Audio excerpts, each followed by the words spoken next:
MIDDLEKAUFF!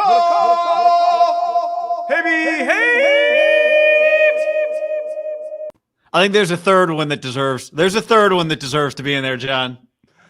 Hightower!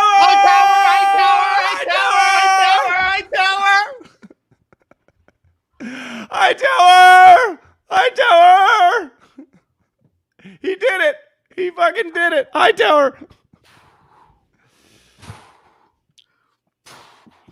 We are live on YouTube on this Saturday night. In hindsight, John, I'm glad the game isn't Sunday.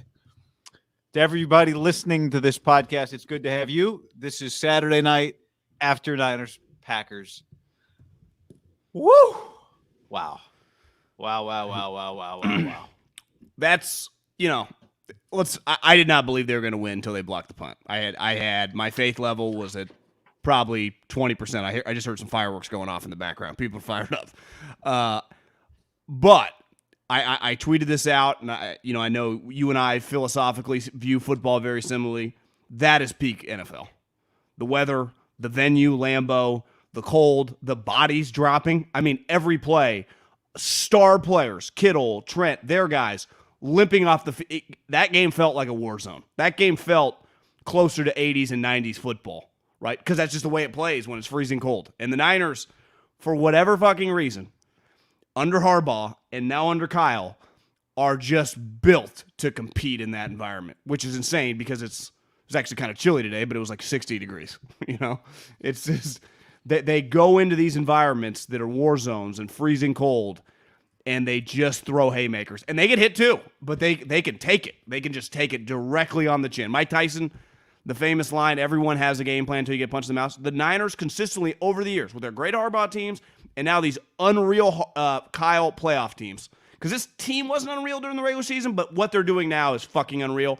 They are built to get in the ring and throw haymakers and take them. It's incredible to watch. Right? This team has a type, which is playoff-level football type. Games that are roller coasters over the course of the year, right? They played a lot of them. This was their 9th one-score game this year. I think they were this actually might have been their 10th one-score game this year. I think maybe now they're 5-5 in one-score games, something like that.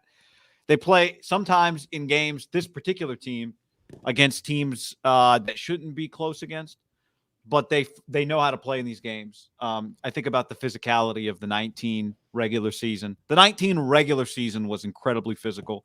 Obviously, the 19 postseason was physical, but they play postseason style football a lot. And you're right. There's something to it from Harbaugh to Shanahan. It's not by design. They went to Tom Sula and Chip Kelly in between. It's not like this is, the way the franchise plays. They hate the Steelers. No. But you're right. There's absolutely, and I think the reason that you and I have always loved that type of football game is because it values points and it values every play. Every play matters more when points are at a premium, not 38-36. 38-36 is great too, and if that's what that was, we wouldn't complain. But if that game had been 38-36, it would just feel, I think, very different than what that was. Which was, it felt like anyone who came into the game at 100%, which probably was nobody, did not leave at 100%. And it felt like most guys came in at 80 and left at 60. Deebo Samuel, who we'll talk about, but he is kind of representative. His ability to be 50% in between plays and then 100% when Jimmy Garoppolo hands him the football is incredible. It's just incredible. When his injury number one, when he hurt his shoulder, I felt the entire 49er fan base saying, Deebo, take my shoulder, take my labrum, take my clavicle, have it all. But then he shakes it off and he comes right back in. All of them. Those guys are fucking absolute war daddies. It's everything general managers and coaches look for in players. And listen, we're Fresno State guys. I'd go to war with Davante Adams. He falls under that bill as well. You want guys that are in the trenches in these games that not everything's in a dome and, like you said, going to be 35-32. Do you have guys that you can just be in the war zone with? Because even early on, you're like, Mitchell's feeling his way around. But as the game went on, he starts fucking running hard. And it's just like, okay, you can just go to war with this guy. I mean, they have those guys. That's what, to me, was so impressive. I saw you had a tweet like, this ain't the gutless Cowboys you're playing. Like Aaron Jones, they just have guys that just kept making plays. Their defensive guys kept making plays. It's like, okay, this is just, you're just in the ring. They're throwing blows. You're throwing blows. It was going to come down to who had, like, at the end of the game, like, does Jimmy throw a pick? The fucking punt happen? It was just, that to me is peak NFL. If I was a 10-year-old, we were lucky enough, if you grew up on this team, to have games like this as kids. And the Niners, for whatever reason, in my youth and obviously in other kids' use these last decade, have just played in some of the most epic games in NFL history. Like, it's insane. Because you got to also factor in the storylines, right? You just beat the guy that won the back-to-back MVPs. They cruised to the 1 seed. They had a bye the final week of the season, right? It's like they were not, I mean, they were in complete control. And we all value, like, that team is good. Yes. It's not like, to me, they weren't like the soft McCarthy teams. No. They were physical. No, very much want to play the kind of game that the 49ers want to play. Like, it felt like a match, right? This was not, Rodgers made a couple of plays, but, I think it was their run game consistently in some big moments. You felt like had to make a play, did or didn't. Their pass rush created a lot of problems for the 49ers. They stopped the 49ers on 4th down and 1. Like, they played the same game the Niners played, except from ahead. I don't, it's not like I've studied Rashawn Gary, but I didn't realize, like, he was still a major guy. He looked, I mean, at times he looked like fucking Reggie White against, Tom Compton over there. That was a rough matchup. Yep. Not for two guys that had 500 bones on the money line, though. A little money line. MyBookie.ag, promo code Hammond, the number one. That's right. The lock of the week this week, we put 500 on the Niners money line. What did we get it at +2? It actually wasn't even our lock of the week. We just did it like, fuck it. It was incredible value. Well, we did that, and we also picked the Rams on Sunday. On Sunday, we'll see how that, as we record this, obviously that game hasn't happened yet. MyBookie.ag, promo code Hammond, the number one, where they will match that first deposit dollar for dollar up to $1,000 if you accept the bonus. Remember, you have to bet the full amount before you can withdraw funds. You can also decline the bonus. Either way, Ham won. Let them know we sent you. That's Ham, the number one. What was our number? We had him, I think, plus it's the bet already cashed, so I think it was +210. Yeah. So we won $1,100. Actually, $1,600 because you get the $500 back. Then tomorrow, let's just, come on, Rams. Let's go, Rams. Even though, in a weird way, I wouldn't mind seeing Brady. Like, I just think that would be just a cool moment to experience. But it'd be a cool moment to experience. I'm tired of Brady when I assumed it was going to be like Packers Brady. Right. But I wouldn't mind, Kyle Brady. Like, you could sign me up for that. I'm not opposed. I like our money. I want to win $1,000 and have 35 hundo in the hopper heading into the. Are we placing a $2,000 bet on the Super Bowl at this rate? I don't know. Maybe we'll have enough to buy tickets by that point in time, John. Not a terrible idea. I mean, I would use the money. I mean, just thinking out loud, spitballing. So you can go to mybookie.ag, promo code Hammond, the number one. Rams Bucks, of course, is there. Bills Chiefs is there as well for you. We're on the Rams on Sunday. Podcast is also brought to you by DraftKings, where the Niners defense got me 21 points today. I'm in 34th place in our game. Not, fantastic. MyBookie.ag, promo code, MyBookie.ag, what am I saying? DraftKings, sign up with the code HAM. Right now, John Kimmerling is in first place. If you missed our game, get in the Haberman and MIDDLEKAUFF League for next week. John Kimmerling briefly interned for me at 1430 ESPN in Fresno and then worked in Fresno and now is a successful business guy in Chicago. So, John, shout out to you in first place. Hope you can hold on. Top 5 will pay. DraftKings, promo code HAM when you sign up, John. Yep. Download the app. Use the promo code HAM. What place did you say you were in? 34th. That's impressive. That's impressive. So top yeah, 5 play. Get in our game. It's really easy to do. You get to play. Keep your lineup under the salary cap. I'm in 69th place, but I got a lot of guys coming the next couple weeks. So we'll see. So lock and load. Okay. And let's do it. Yeah, it's very easy. Everyone can play for a $1 million top prize every round of the playoffs at DraftKings. You make a lineup, get your free shot when you're a new customer, and use the code HAM at millions of dollars in prizes in every round of the playoffs. Minimum $5 deposit is required. Eligibility restrictions apply. See DraftKings.com for details. And if you're listening to this before the Sunday games, you also get free shot, millions of dollars. Did you mention that? I did. Yep. Okay, millions of dollars. Get in the action. Conference championship. We'll have a conference championship game. Official daily fantasy partner of the NFL. Also, you can go, like I was going to say, before, if you're watching live or listening to this before the Sunday games, there's a bunch of you can go play Sunday only games, not in our league, but just go play anywhere. Just go to the main tab and pick a game. Right now, there's $1.5 million Sunday special, $500,000 to first place in the Sunday only games. Highly recommend. So go get that. I'm skipping ahead and ask. Yeah, and I don't think I forwarded this to you. We got some new something here. Download the free copy app now and use the promo code HAM to play millions of dollars. That's right. Enter code HAM. Free shot at millions of dollars total prizes. Get in the action. Conference championship games. Official daily fantasy partner at the NFL. Like Guy already mentioned this, but we're going to hammer it home. Minimum $5 required. Eligibility restrictions apply. See DraftKings.com for details. Just P's and Q's, dotting our I's, crossing our T's. No. Sorry, folks. We're a little hyped up right now. High on life. It was I started watching, you've been telling me about it for several days. Other people have been tweeting about it. I started watching the Joe Montana documentary on Saturday morning. Flipped it on. There was some college basketball on. I was like, I'm feeling football right now. And so I went to Peacock TV and started watching the Montana doc. You flipped on the cock, yeah. And guess what happened? It started with highlights of Joe Montana winning games he wasn't supposed to win at Notre Dame. 17-point underdogs they were his junior year at the Cotton Bowl against Texas. They blew him out. It was like 38-13 or something like that. Absolute ass kicker. Then he came to the 49ers and became a legend. And then the Niners churned out legends in the 90s, and Harbaugh created legendary moments, even though they didn't win a Super Bowl. And in a franchise with a long laundry list of legendary wins, this is in the room. It's not tier one. It's not a championship. Long way to go. But this is, in a legendary franchise's collection, a legendary win against the Packers.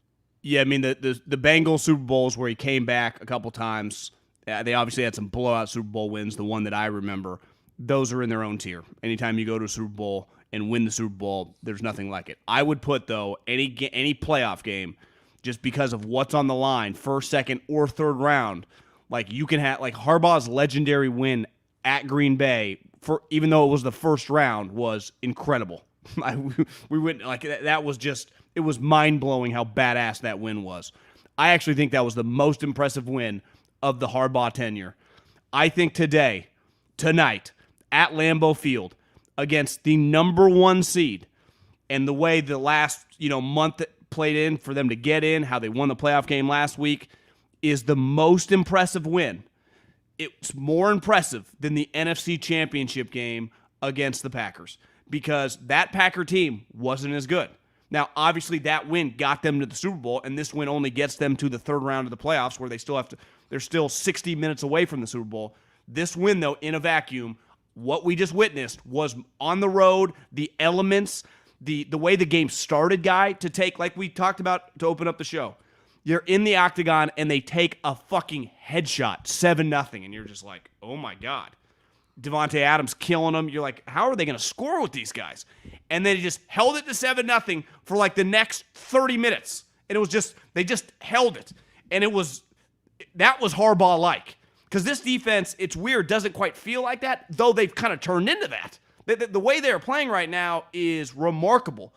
And then just, obviously, to win the game, to just be in the locker room right as we're recording, they're in the locker room, probably freezing their fucking ass off, thawing out, probably just on the floor, body bag game, like their own body bags, like they're all injured. It's incredible. Like, I just don't, it doesn't get any better than that. Now, it would next week if you win to go to the Super Bowl, but the game next week, you could win the game next week and it wouldn't be as impressive as what we just witnessed on the road. Like, if you win at SoFi, it's impossible for it to be as impressive. It's the weather, it was negative whatever degrees. It was freezing fucking cold.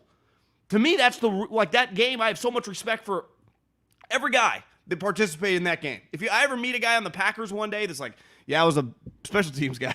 I might be like, well, your unit sucked. But I'd be like, God, you'd want to know about that game. What was it like? You see the quote from their linebacker? Like, when you lose feelings in your toes and your hands, that's when you find out who wants to play football. And I was like, that is a quote. Yeah. Yeah. I think you're right, The display of you're not saying that it's more impressive where it sits in terms of what it accomplished, but just you're not supposed to win this game, right? They are the biggest underdog of this weekend. They are playing the 1 seed, and home field advantage, I think in some ways isn't what it used to be, right? I think crowds aren't quite as loud in some stadiums because you got more suites. You don't have you got more replays, so like the refs getting intimidated, or your hometown clock operator killing a couple of seconds, although Dallas had that last week. It's not quite the same. The greatest home field advantage, of course, is sound. Weather is right there with it. And it's not just that you were on the road. And that was, I think, a hallmark of some of those Harbaugh teams. Yes, they went on the road a lot, but specifically going on the road in frigid Green Bay, Kaepernick, no sleeves, that's where legends are made, right? That's probably, of all the Harbaugh great games that didn't involve either the Seahawks or the Super Bowl, the number one game that gets talked about, and the weather was a big part of that. This game, you're behind. Everyone watching it knows you are on your heels. You needed 2 special teams blocks. Garoppolo at halftime of that game was trending for one of the worst box scores ever. He was 3 of 9, 43 yards, 0 touchdowns, and a pick, and a QB rating, whatever you think that's worth, of 10.2. You were down a starting cornerback who 2 months ago everyone wanted off the field, and now everyone wanted back on the field. Then the game starts, and Davante Adams catches 4 balls on the first drive. Every throw that actually 3 balls on the first drive. Every throw, Aaron Rodgers completed 4 balls in the first drive, all for first downs. Every single one of them. Well, I don't think, they didn't have a third down on that first drive. They never got to third down. Well, it just felt like, oh my God. So then, like you said, with the thing that feels like your weakness, you're hanging on for dear life. And they pulled it together. Rodgers, 225 passing yards, 20 of 29. Hit the under. I've been talking about the under for 2 weeks now. Dak hit the under. Rodgers hit the under. This is now 16 of 19 quarterbacks they've played have hit their under on yardage. And as someone tweeted at me after the second Niner series, good to see D'Amico finally made it back from his job interview. That was the best job interview that D'Amico's done. I don't care how good he was in the room with whoever he's been talking to. That was the best job interview D'Amico has ever had. It's one of those wins that you have forever. And legends become legends in sports in the playoffs, whether it's baseball, whether it's basketball, whether it's football.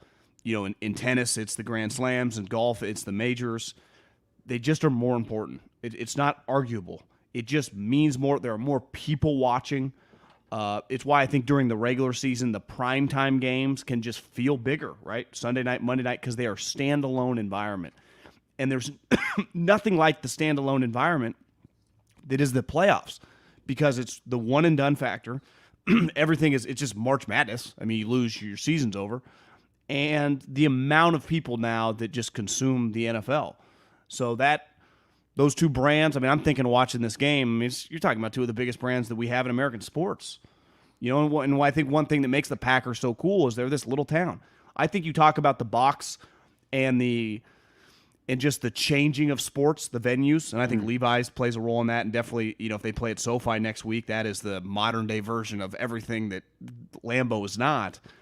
Look at tonight, A-Rod. I mean, A-Rod has 7 million girlfriends in his life. I mean, holy shit, that guy's always got 10 around him. Buck and Aikman could barely keep it together. Aikman started laughing because of the chick that was with him. It was funny. He was sitting in the stands. They don't. I've never been to Lambeau. Like, they don't have boxes there. Like, you sit in the stands. Listen, I'm not trying to get sappy here, but there is a purity to that environment that is. It's closer, just where they're playing, it does feel closer to like something Lombardi or Walsh would have experienced than what we're going to experience probably next week, right? If the game, hopefully the Rams win and we cash more money at SoFi. It's just not what it looks like. It's like going to like, an Oculus or, when you first got like a talk radio. But there's a purity to it. That was fucking badass. Now, I thought it was going to be badass. I was not confident they were going to win. I had zero confidence until they blocked the punt because I just started doing the math. I'm like, how are they going to be able to score 11 more points? Yeah. Or I guess 8 more points because they weren't going to go for 2. So they were going to need a touchdown, then probably another field goal. I'm just like, how are they going to get 2 sustained drives? Once they blocked the field goal, you and I were on here just kind of watching the last 5 minutes together.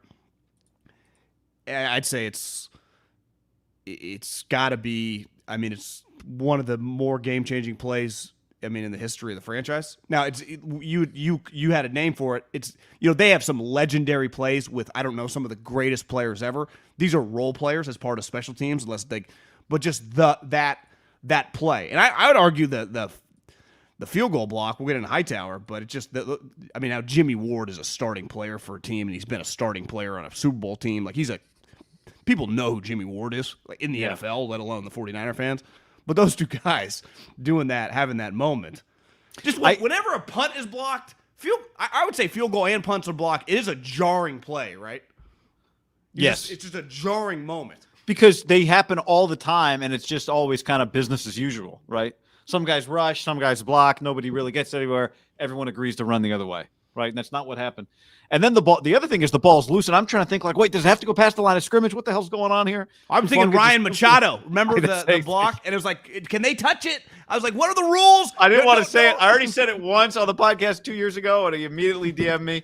But it's a Fresno State young. reference. Shit happened. It was a good time. Oregon. But I want to go back to what you said about legendary moments happen in the playoffs. It's partly that, right? I think it's partly they happen when you're not supposed to be the team that wins too. Like, let's say that the Niners tie the game and then Rodgers leads them down and scores a touchdown and the Packers win the game. That's a legendary moment for Aaron Rodgers. Sorry, I'm laughing at the pictures of Kyle Shanahan in his ski suit. Oh yeah, I just tweeted. He looks like he just played Game 7 of the Stanley Cup Finals. But if let's say Rodgers leads the Packers down, John, and wins the game with no time left or whatever, that's legendary. That's legendary also. But it would have felt different. I think it always feels different when you're the team that's not supposed to be there. And then you take it a step further. This team was 2-4 and 3-5 headed into November. Mid-November. It was ugly. 3-5. So you say 3-5, right? Then you say biggest underdog. Then you say it's freezing. Then you say Garoppolo threw.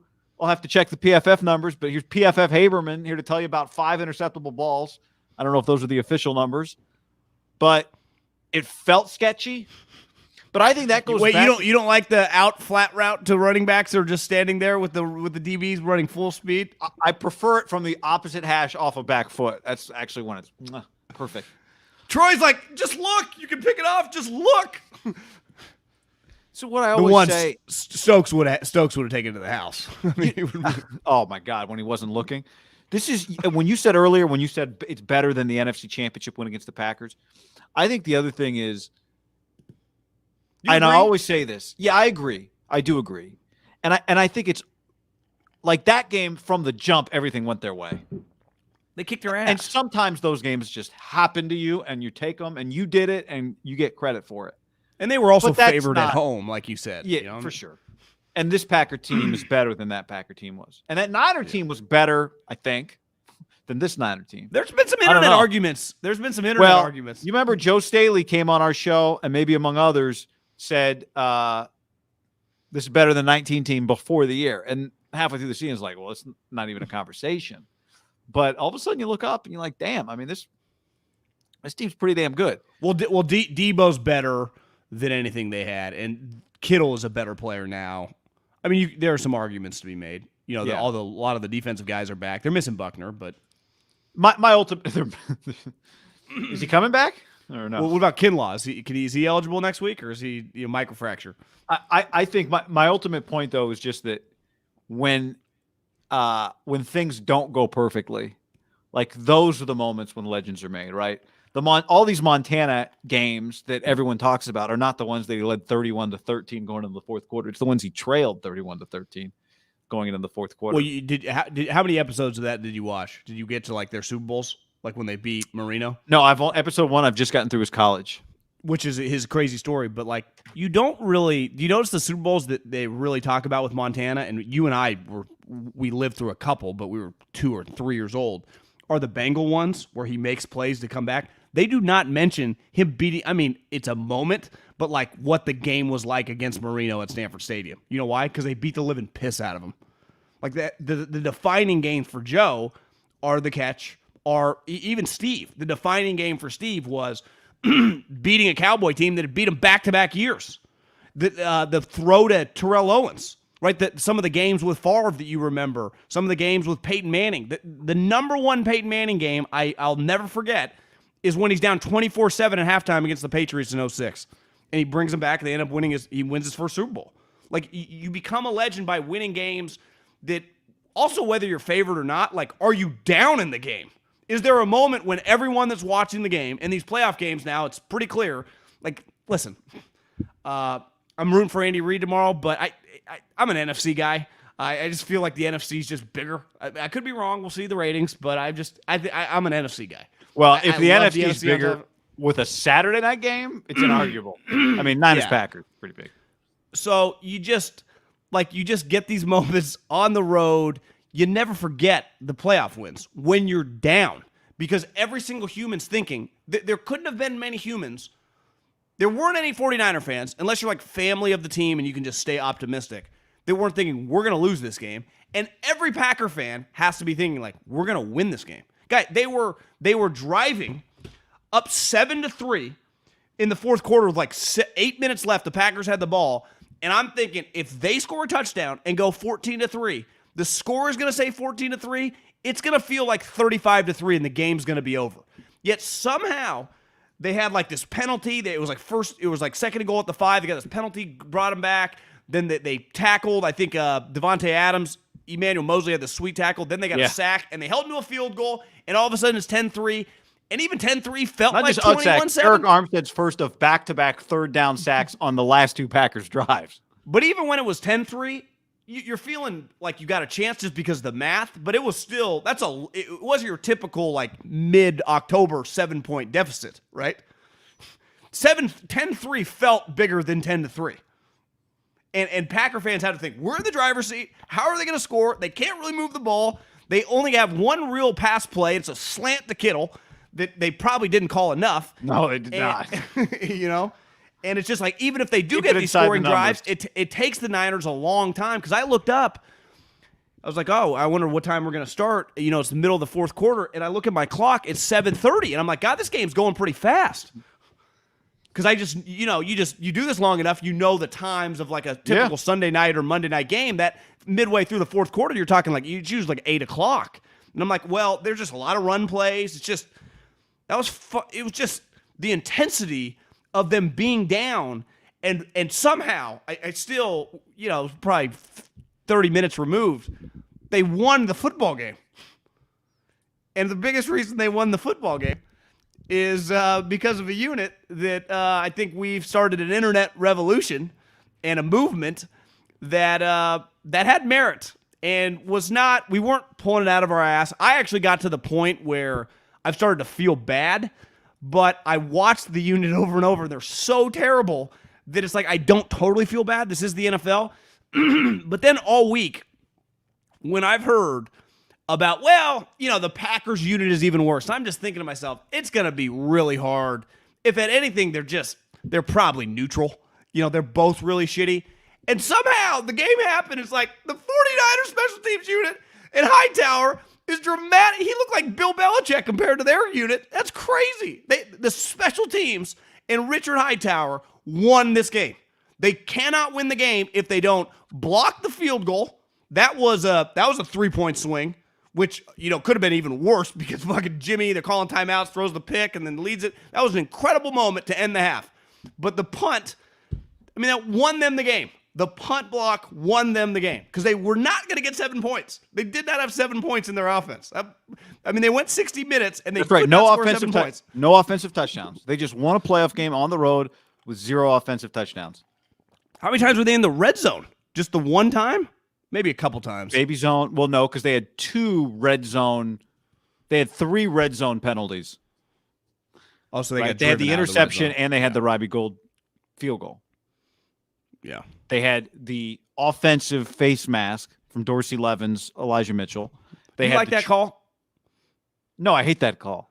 You're not allowed to do that if you're an offensive guy. I'm not trying to act like some homer, but that to me felt a little soft. As PFT commenter said, the 49ers special teams coach Richard Hightower was also the special teams coach for the Washington Redskins in 2013. I mean, it is one of the great redemptions, John. One of the great redemptions. The blocked field goal, like you said, and I think the Hufanga, the Willis block and the Hufanga touchdown, it's just one of the greatest, most incredible plays I've ever seen in my entire life watching football because of what you said. It felt so hard to get down and score a touchdown. It's so unexpected. It's, they did build a statue for Steve Gleason, John, outside of the Superdome. I know it was the first game back after Katrina, but those plays, like end zone blocks and end zone touchdowns, are answered prayers. When you need a special teams punt block touchdown, you are asking, please God, I need a bolt of lightning right now. That's what you're asking for. And I need it right here in this spot. And it's just, I mean, I don't know how many times I asked Twitter, 2 kicks have been blocked in the same playoff game, but just blocking a punt is one thing. Blocking a punt and scoring a touchdown on that play is another thing. Blocking a punt and scoring a touchdown in a playoff game when you cannot score a touchdown on offense, I mean it. I don't think I'm being over the top. I've thought a lot about it in the 20, 30 minutes since it happened. I think it's one of the most incredible, unique, special plays in the history of the sport. I mean, now there's 1,000 that are in that category. There really are. There's 1,000. It didn't happen in the Super Bowl, but it did happen in the playoffs, in the Elite Eight. There's probably 5,000 plays in that category of just the craziest plays. But whatever category that is, that plays in it. I mean, it's insane. It was exactly what they needed when they needed it, and it was a long shot. Pro Football Talk. Packers coach Matt LaFleur on only having 10 players on the field on the final field goal attempt. That's unacceptable. That's on me. Their guy, their special teams coach, I want to apologize for Hightower in the sense of that putting him in the same realm as this guy. Because I've heard a lot about this. The Packers playing so many games against the Lions and the Bears that just don't matter. So I didn't even put that much stock into it. The Hightower was doing it against the tight, in these huge moments.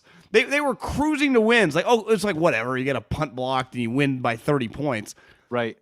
It really was that bad. I underestimate. Is this guy ever going to be a special teams coach in the NFL again? He probably had one of the worst special teams seasons in the history of the league because they were dead last, and then to have that happen in a playoff game, like you said, the huge part of this special teams moment is that the offense could not score a fucking touchdown. Could not score a touchdown. Honestly, didn't really get that close. They didn't really get that close. And it felt as the game went on that they were not going to score a touchdown. Honestly, the closest they got was probably the Kittle drop, where he probably would have walked into the end zone. He would have walked into the end zone. You thought so? I texted someone, I said worst case scenario, just because there are DBs back there. Maybe he gets hawked at the 10, but he's fast. Yeah, I mean, the line of scrimmage was the 37-yard line on that play. So it probably hit his hands at the 25? Something like that, not seeing it. I mean, it maybe further down the field, 23. And he had smoked the guy covering him. The other guys were spread out. Maybe it's why he dropped it. Open grass. When that happened early in the game, one thing I've really improved on is I don't overreact to early stuff anymore in football games in the NFL, just because the ebb and flow, and you've seen it now with the first 10. But that was a game. It was just hard. Rodgers wasn't going to throw a pick. How are they going to do it? In Hightower, the play that went, your guy, I didn't know your buddies, Will Blackman, tweeted out the video of the chop, because what you do in a special teams is like a guy blocks the guy in front of him, but also gives like the forearm shiver or extends his arm to the other guy. Well, as he's doing it, maybe it was Willis too. It might have been 94. Chops his hand, so Jimmy gets a free run because the Jimmy block, that's as easy of a block field goal as you ever see. He was right in front of the holder. He was like this. I mean, did you see someone here? Someone forwarded me the video. Someone's like, "What is Josh Norman doing?" Josh Norman's celebrating. The ball's on the ground. Like, pick it up, try to run. What the fuck? Josh Norman's jumping up and down.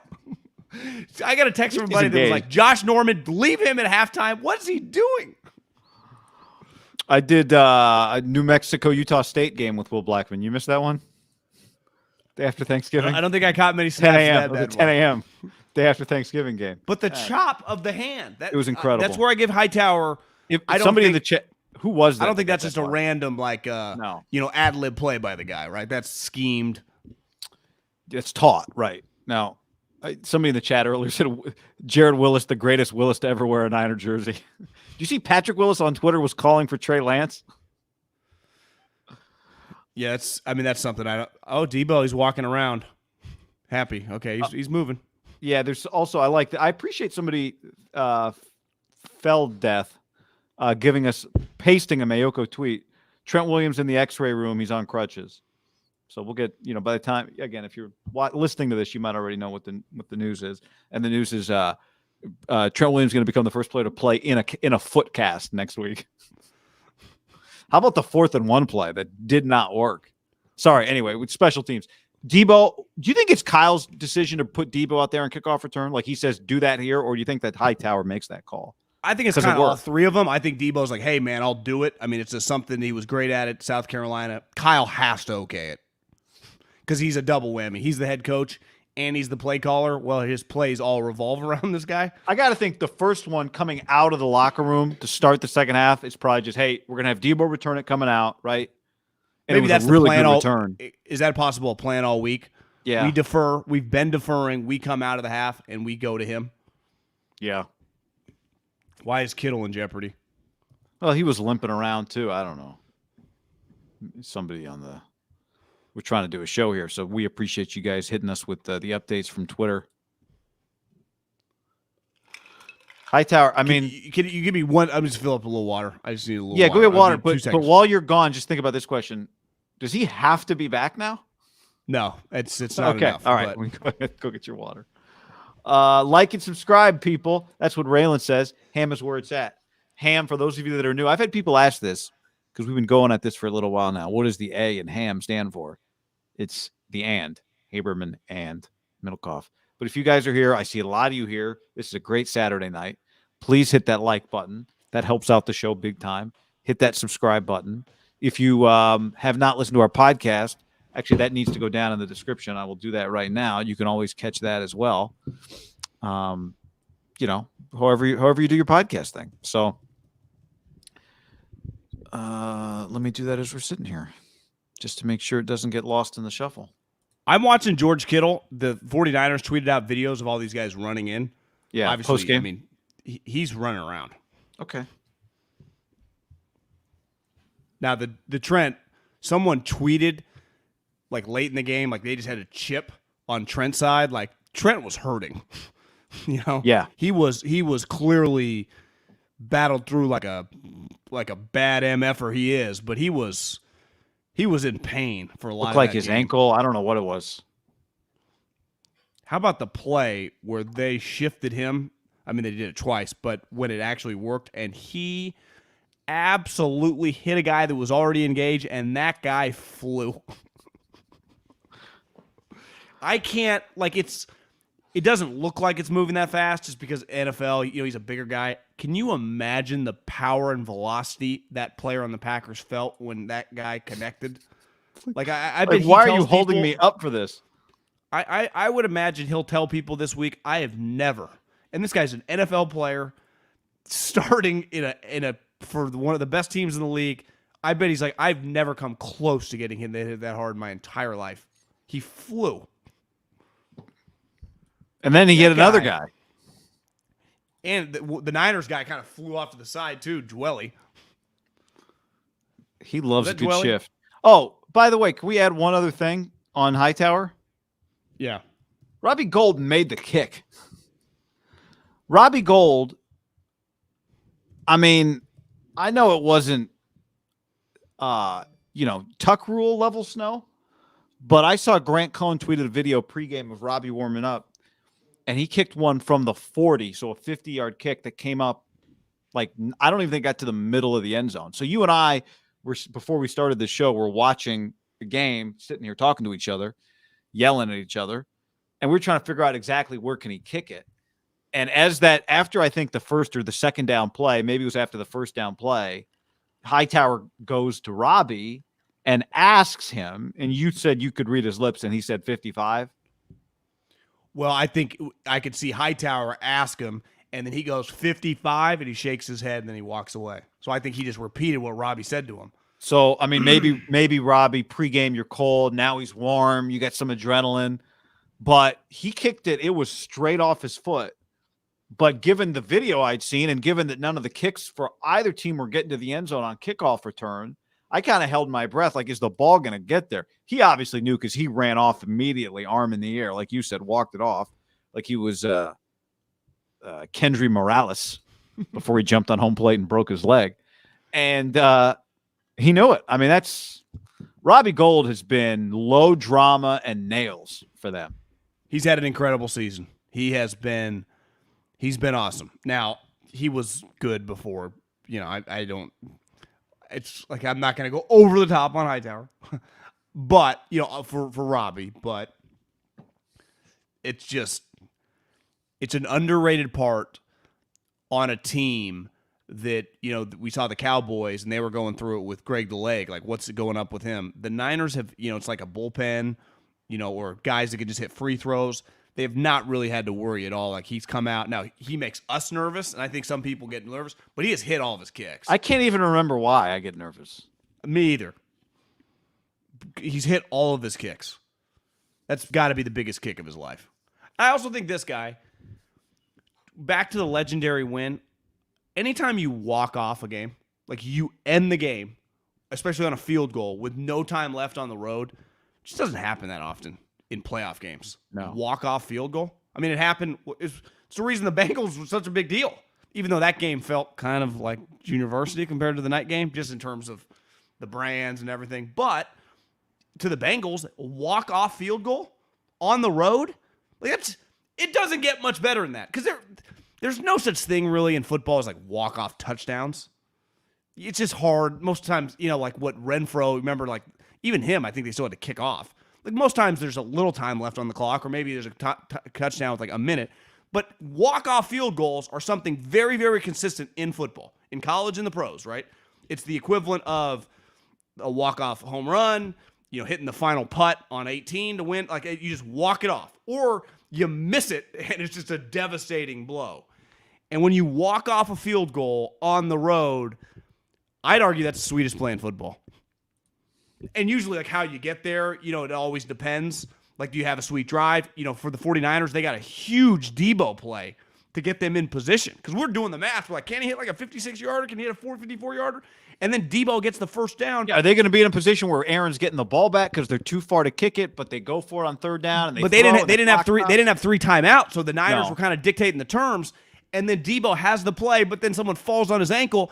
And it's one of the most athletic limp-offs you've ever seen. He limps off the entire field on one leg, and he bounces the whole way. He ran like a 5.4 40 on one. Just boom, boom, boom, boom. Guy, he had multiple injuries in the game. The 49ers' best player limped off the field or ran off the field injured multiple times with multiple injuries. I don't know what that first injury was on the third down play where he ended up kind of going maybe down, and then they go. He got lit up. He got lit up. Yeah, multiple times this year. He just needs a rest. Now, I think football is pretty underrated for how many things happen that hurt that don't really pop out on TV. Right?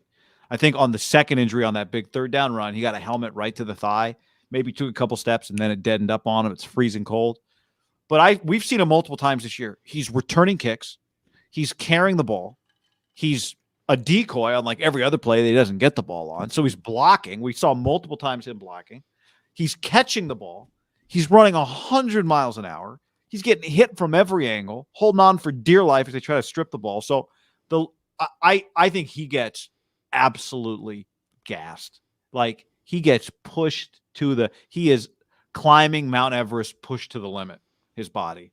And I did wonder the first time he went down if he just like, I'm just going down. I'm hurt, but I also cannot breathe. I mean, I can't tell you how many times he like gets a kickoff return, then gets the ball on the first play of the drive. It's like, somebody get this man some oxygen. It's really the guy incredible. I wrote. Deebo took him to the 50. Next play was a Deebo run. Then it was another Deebo play. It's just like a Deebo drive. Until the Elijah Mitchell penalty on the face mask, Deebo had like 4 straight plays, including the kickoff. And he got him 60, 70 yards himself. Kickoff return, running the ball, the quick screen. They gave him a quick screen. He was going Michael Jordan. Like, I think sometimes we can hype up a player. Like, I don't think it can be overstated how dominant this guy's been down the stretch. And now, granted, no one's arguing that. Like, everyone is in agreement. Part of it is it's just all their games now have been primetime games. They've played the Tennessee game. That was the night game, or that was the Thursday night game. Then the Week 17 game against the Rams was the national television Fox game that mattered the most. Then obviously the playoff game and this one, and he's had the other moments against all those teams. But he's now had 4 primetime games where it's just been, this guy's the best player on the field, and he's doing fucking everything. Slants, runs, kickoff returns, limping to the sideline, and then like kind of shaking it off and going back in. And then his videos are going viral of him screaming at Kyle like, Kyle, throw me the ball, Kyle. I love it when a player calls a coach by his first name. I know. I think you're talking about the first drive of the second half, right? Where he returns the kick to the 50. Then the 2nd and 5, he gets 4 yards on a toss. Then he gets the receiver screen, which it looked like it was going to get tipped. There's traffic everywhere. Somehow he snatches it, runs for 17 yards. Then they handed the ball. He runs for 5. Then the next play was Mitchell's first down run. Probably Deebo gets the ball again after that if it wasn't for the offensive face mask. But and then he actually got them. He got them 3 points. He got them 3 points. Though. Well, yeah, 3rd and 5, he takes the screen and they're able to kick a field goal just because he picked up 5 yards. I mean, they probably would have kicked the field goal anyway, but and then that was the play he got hurt on. He got him down to the 12-yard line. So it really is like watching a Division IV high school game. Where it's just one guy does everything for the team. Everything. Yeah, Except it's the NFL, and he's not the only guy that does stuff for them, but it sure feels like sometimes that he does. Well, it's like if you didn't watch this game, and this is why you can't box score scout. I don't think you can box score scout sports, especially big games. You can't because you have to watch it. He had 3 catches for 44 yards. He had 10 carries for 40 yards. And, he had the return for 45 yards. He had multiple returns, but, the one return was the big one, right? 45 yards. Like, that box score does not do what I witnessed justice. they would not, even with the special teams plays, like, they're not in the game without him. They lose. Like, they lose 10-0. They just lose 10-0. It's just, he put how them many on total his back. yards of offense did they have? Well, they had 130 yards. Jimmy threw for 130 yards, and they had 100 yards rushing, so they had 237 yards. Now, do you minus the sacks? I'm just looking at the... Oh, okay. By those numbers, he had 35% of their yards in the game. Total yards, they had 212 yards, because I guess you minus the sacks, right? So he had 40% of their offense, yardage. 40% of their offense. Doesn't even feel like... The other thing that I think every human's in agreement that watches football, and even players from the 70s and 80s, is the importance of quarterbacks with the rules now. Like, it's a quarterback league. It's a quarterback league. You got to have an Allen. You got to have a Lamar. You got to have a Mahomes. You got to have a Rodgers. You got to have a Brady. It's unheard of that a non-quarterback can carry the offense every week for 2.5 months now. He's like, yeah, get on my back. Now, obviously, they have other good offensive players. Kittle was really good today. Like, he made some huge plays. That one catch that he bounced back after the drop was remarkable. I think that catch changed the game, right? Because they were struggling to get yardage. The first down play had been deflected. That was 2nd down. If he doesn't catch it, then they're in a 3rd and 10. And they're not. That wasn't their first down of the game, but yeah, I think it was. Was it? It was. Yeah. Okay. Oh, yeah, They it had was. no It was their first down of the through game. their first 4 drives, they did not have a first down. Yeah, that was their 5th drive. It was so they were about to get 3rd and 10. Which probably wouldn't have been conducive for a first down. Now, Jimmy ends up throwing the pick anyway, but, on that I drive. did think when Jimmy did his Tony Romo scramble, I had faith that when it left his hand, I'm like, this is going to be badass. No! Back to Deebo. The other thing about Deebo, like, he's the guy that leads him out of the locker room with Trent Williams. That's the other part of Deebo Samuel, right? And Jimmy seems content. Jimmy's the next guy in line. But Deebo and Trent Williams lead the way. And you're right. He kind of, if you can't have explosive plays down the field in your pass game, then how does your offense get explosive plays? Because what is hard to do if you can't throw the ball down the field? Then it's even harder to run. If you can't throw the ball down the field, if your quarterback doesn't make the defense uncomfortable, then how do you ever get explosives? Well, they get explosives a variety of ways. Shanahan's one of them. But it's just getting the ball to Deebo. He runs through traffic at an incredible speed. And I don't know if part of it is just his physicality, like his body, that he's confident running that fast. If somebody clips him, he's not going to go flying, right? It's dangerous to run in space. It's dangerous to run in a confined space really fast if you're small. You get hit really hard. But for him, I mean, he runs in space. It's like when you see those videos of a car driving and you stay on the fast car. It's like a KTLA, and you just see that motorcycle before the guy goes flying and dies live on television. And it just, everyone else is just like flying, just that stagnant. He's just flying by. Guy died. Yeah, just nothing, just KTLA, live death on the TV, nothing to see here. Don't worry about it. Just live motorcycle death. Pretty normal business as usual. FCC shouldn't take notice. But Deebo runs so fast through everybody. I just don't know. Just because you find somebody that looks like him and has some of his measurables and can catch the ball and run the ball, you're not getting Deebo Samuel. Because part of the package with Deebo Samuel is this unmatched desire to compete through pain that is just, I mean, it's leadership. It's leadership. It's what it is. Well, Deebo's become one of the best players in the league, but like the best wide receiver in the league plays for the Packers. Yep, this is a Davante Adams fan club. Fresno State guy, I love Davante Adams. Do you think if they had done some plays for Davante Adams like Deebo, because he was awesome today, but also just put him in the backfield, it doesn't feel like he would look like that. It just doesn't feel like it. Well, does it? No, I mean, maybe the better way to ask that question is, who could you do it with that it would feel like that for? Tyreek Hill. Because Davante Adams is a wide receiver, and he's one of the best there is at a time when a great receiver can change the game, as he did until the Niners started treating him like Steph and box and won him the rest of the game. Genius. I mean, D'Amico and that defense was, after that first drive, incredible. Really was. They survived the Josh Norman possession. Yeah, give me a stat. Stat that. Beside Davante Adams, no other wide receiver had more than 6 yards on the Green Bay Packers. Well, Allen Lazard had 1 catch. That's it. That was the only other reception? Then they gave the end around to Equanimous St. Brown or whatever. Aaron Jones, a running back, had 9 for 129, and a huge part of that was the bomb that he caught for 75 yards. Davante had 9 for 90. Lazard had 1 for 6. Mercedes had a catch, but he got 0 yards. So beside Davante Adams, 9 for 90, one other wide receiver had a catch that gained yards. That's pretty nuts. Now, Aaron Jones was very productive for him. Aaron Jones was really good today. The guy's good. The guy's a good player. But you had to get some more production out of your other. Like the one thing with the 49ers is, Elijah Mitchell had some catches. Juwan Jennings had the 1 catch. Kittle had a couple catches. Now, granted, there just weren't that many. There were 31 total catches today combined with Jimmy and Aaron. So it's somewhat limited. But still, I think the Packers, they got nothing out of anyone else.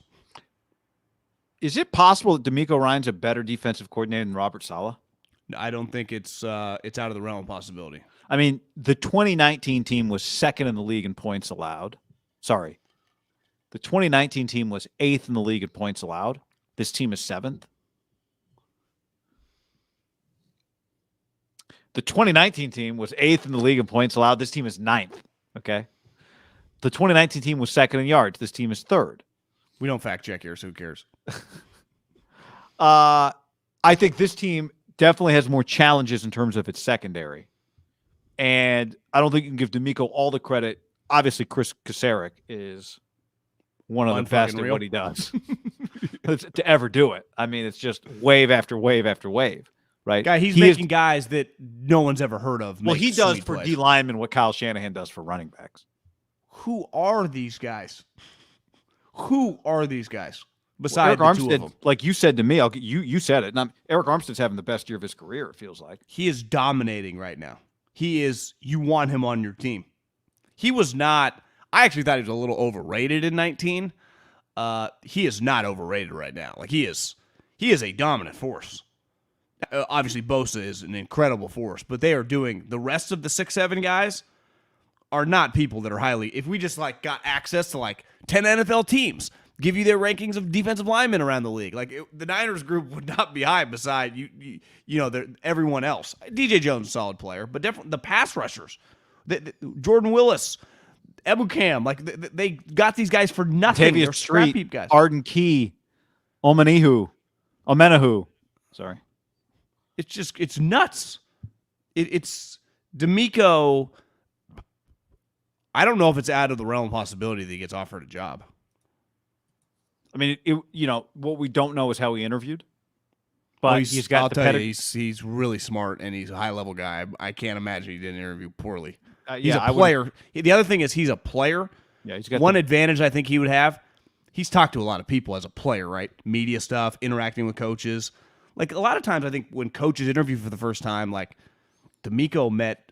You know when he met owners when he was drafted in the 2nd round, defensive player of the year. He just talked to McNair a lot. And I don't know when we traded for him with the Eagles, he's been sat like he's comfortable around owners, right?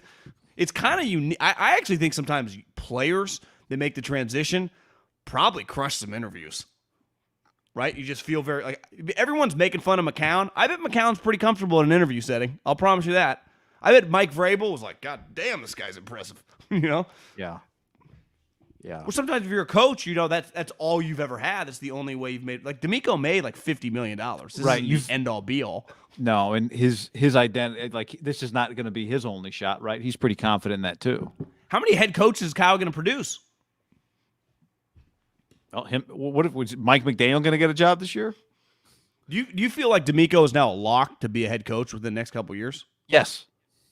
Yeah, I do too. Because remember what happened feel like with it's 50-50. I feel like it's 50-50 right now. Remember what happened with Saleh.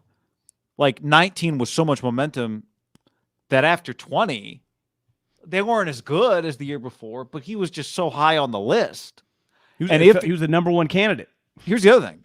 Like, the first thing is just get in the room. If you're D'Amico Ryans and you're an impressive interview and the numbers speak for themselves and Kyle Shanahan, it's his disadvantage is just a basic one. He coaches defense.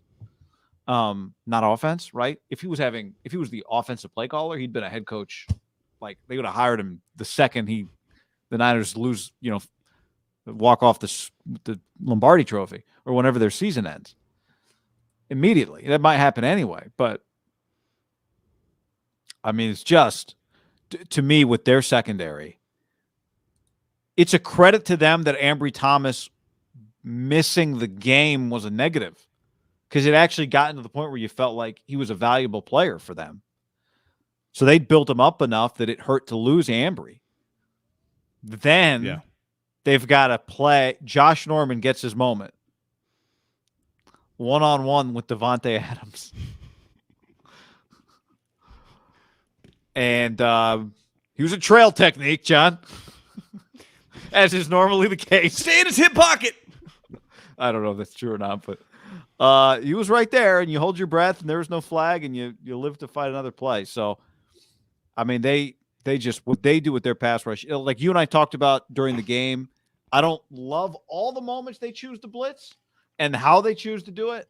It worked late against Dallas, obviously, and Aaron they created some pressure, and Aaron threw that deep ball, and it was Hufanga, and I forget who was on the backside.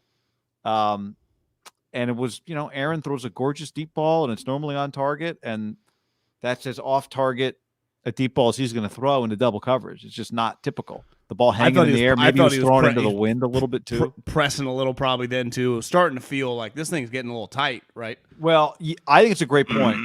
I think that they thought it was over. I think Green Bay thought. I think Aaron thought it was over.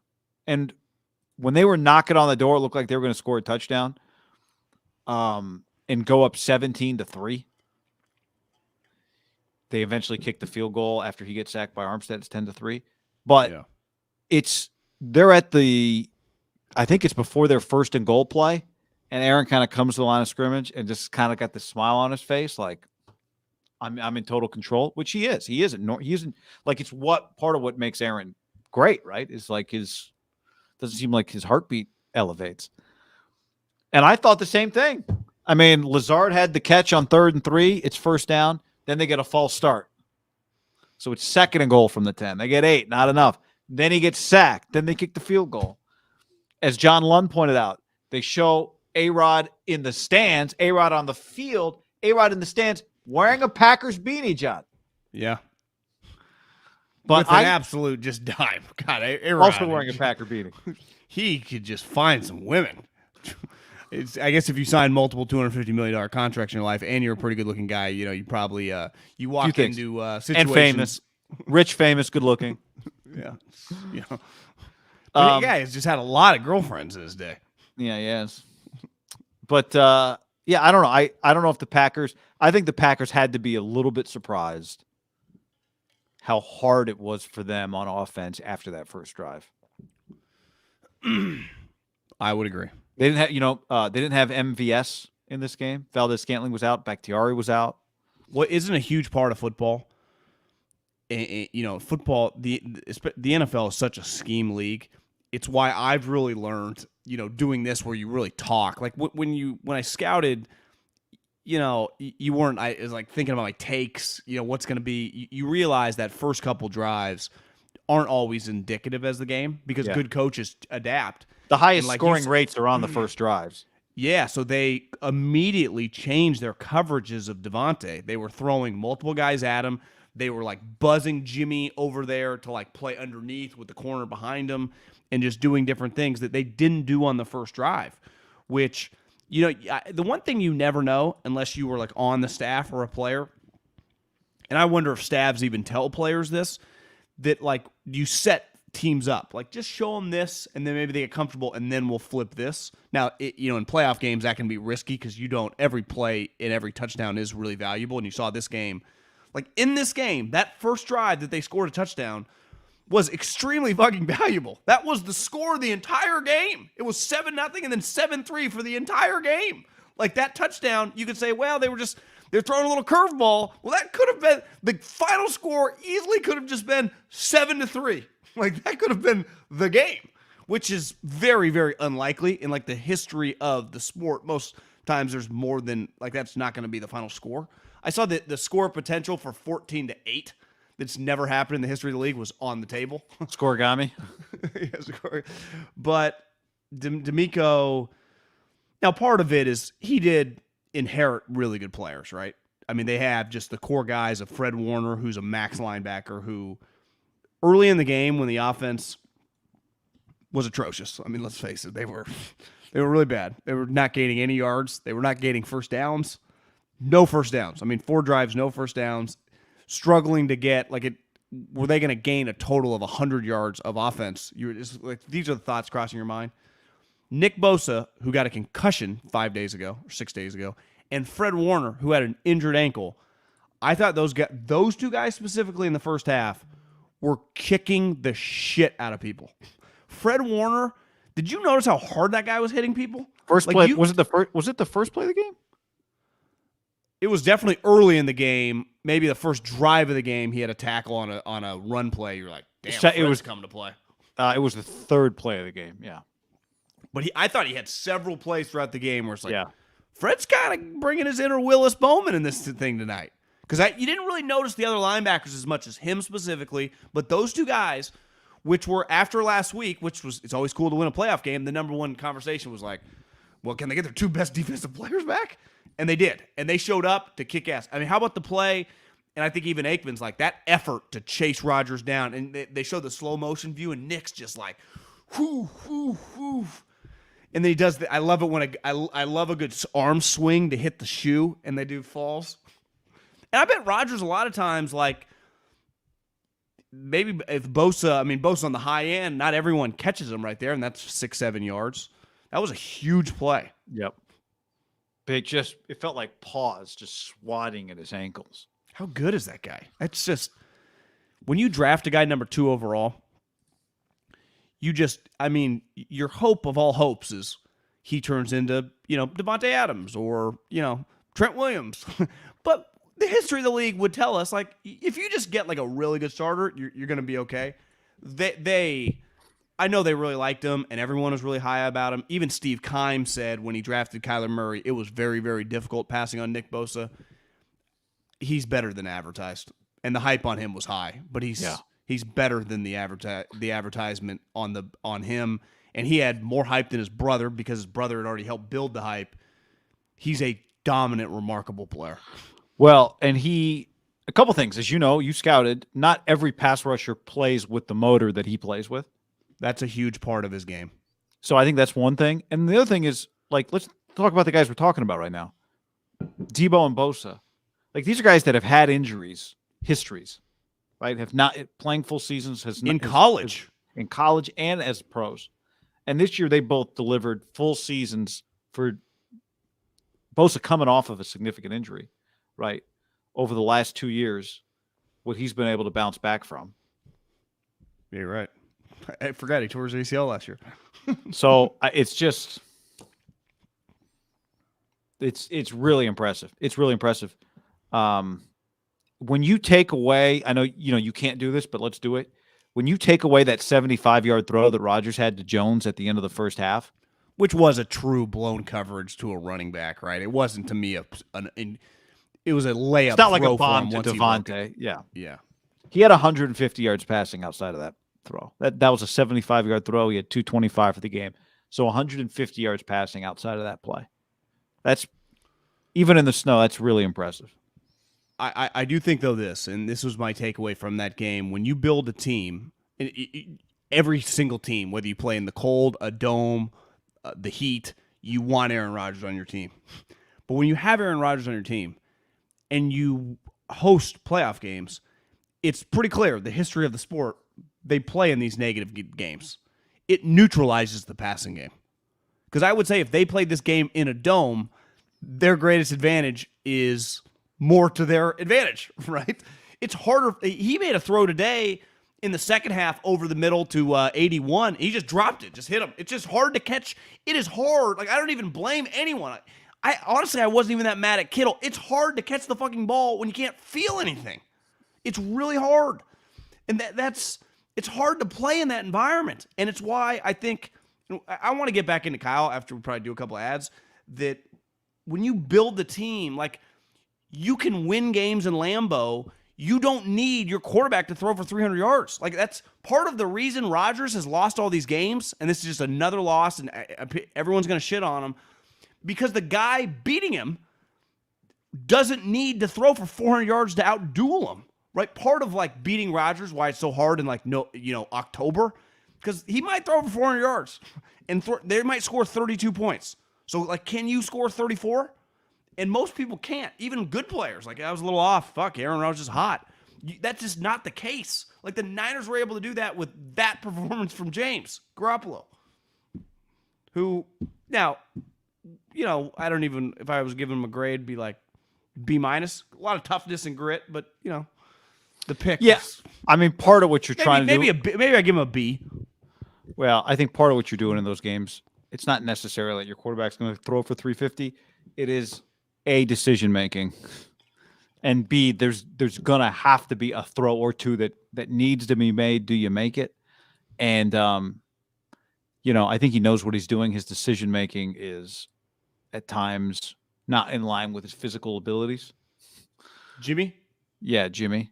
When you're saying you don't need that, like 350, big time But if I told you that Rodgers was the quarterback of the Colts, or let's just say like the Rams, and the Niners had to play them, part of like they beat Stafford a couple weeks ago is because Stafford threw the ball, like just did some passes. You're like, what is he doing? Yeah. Rodgers wouldn't do that. And then the environment is just perfect. So it's just like my environment's it's ideal environment for throwing. I'm gonna outthrow you. Right. It's like if it's a Dak non-windy, wasn't capable of doing it last week. No, not at all. It's like on a non-windy day at a golf tournament. If Tiger's on, no one has any chance to beat him. If the elements come in, maybe a guy could upset him or whatever.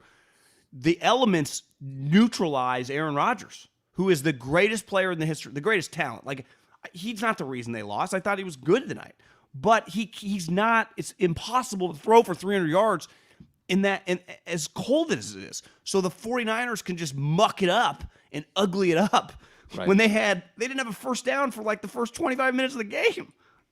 Like if that's a normal night, they're down 20-0, right?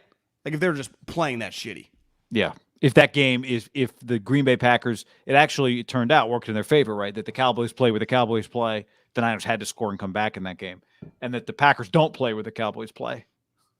Yeah. Yeah. All right, John, before we go any further, let's tell the people about Manscaped, the best in men's grooming.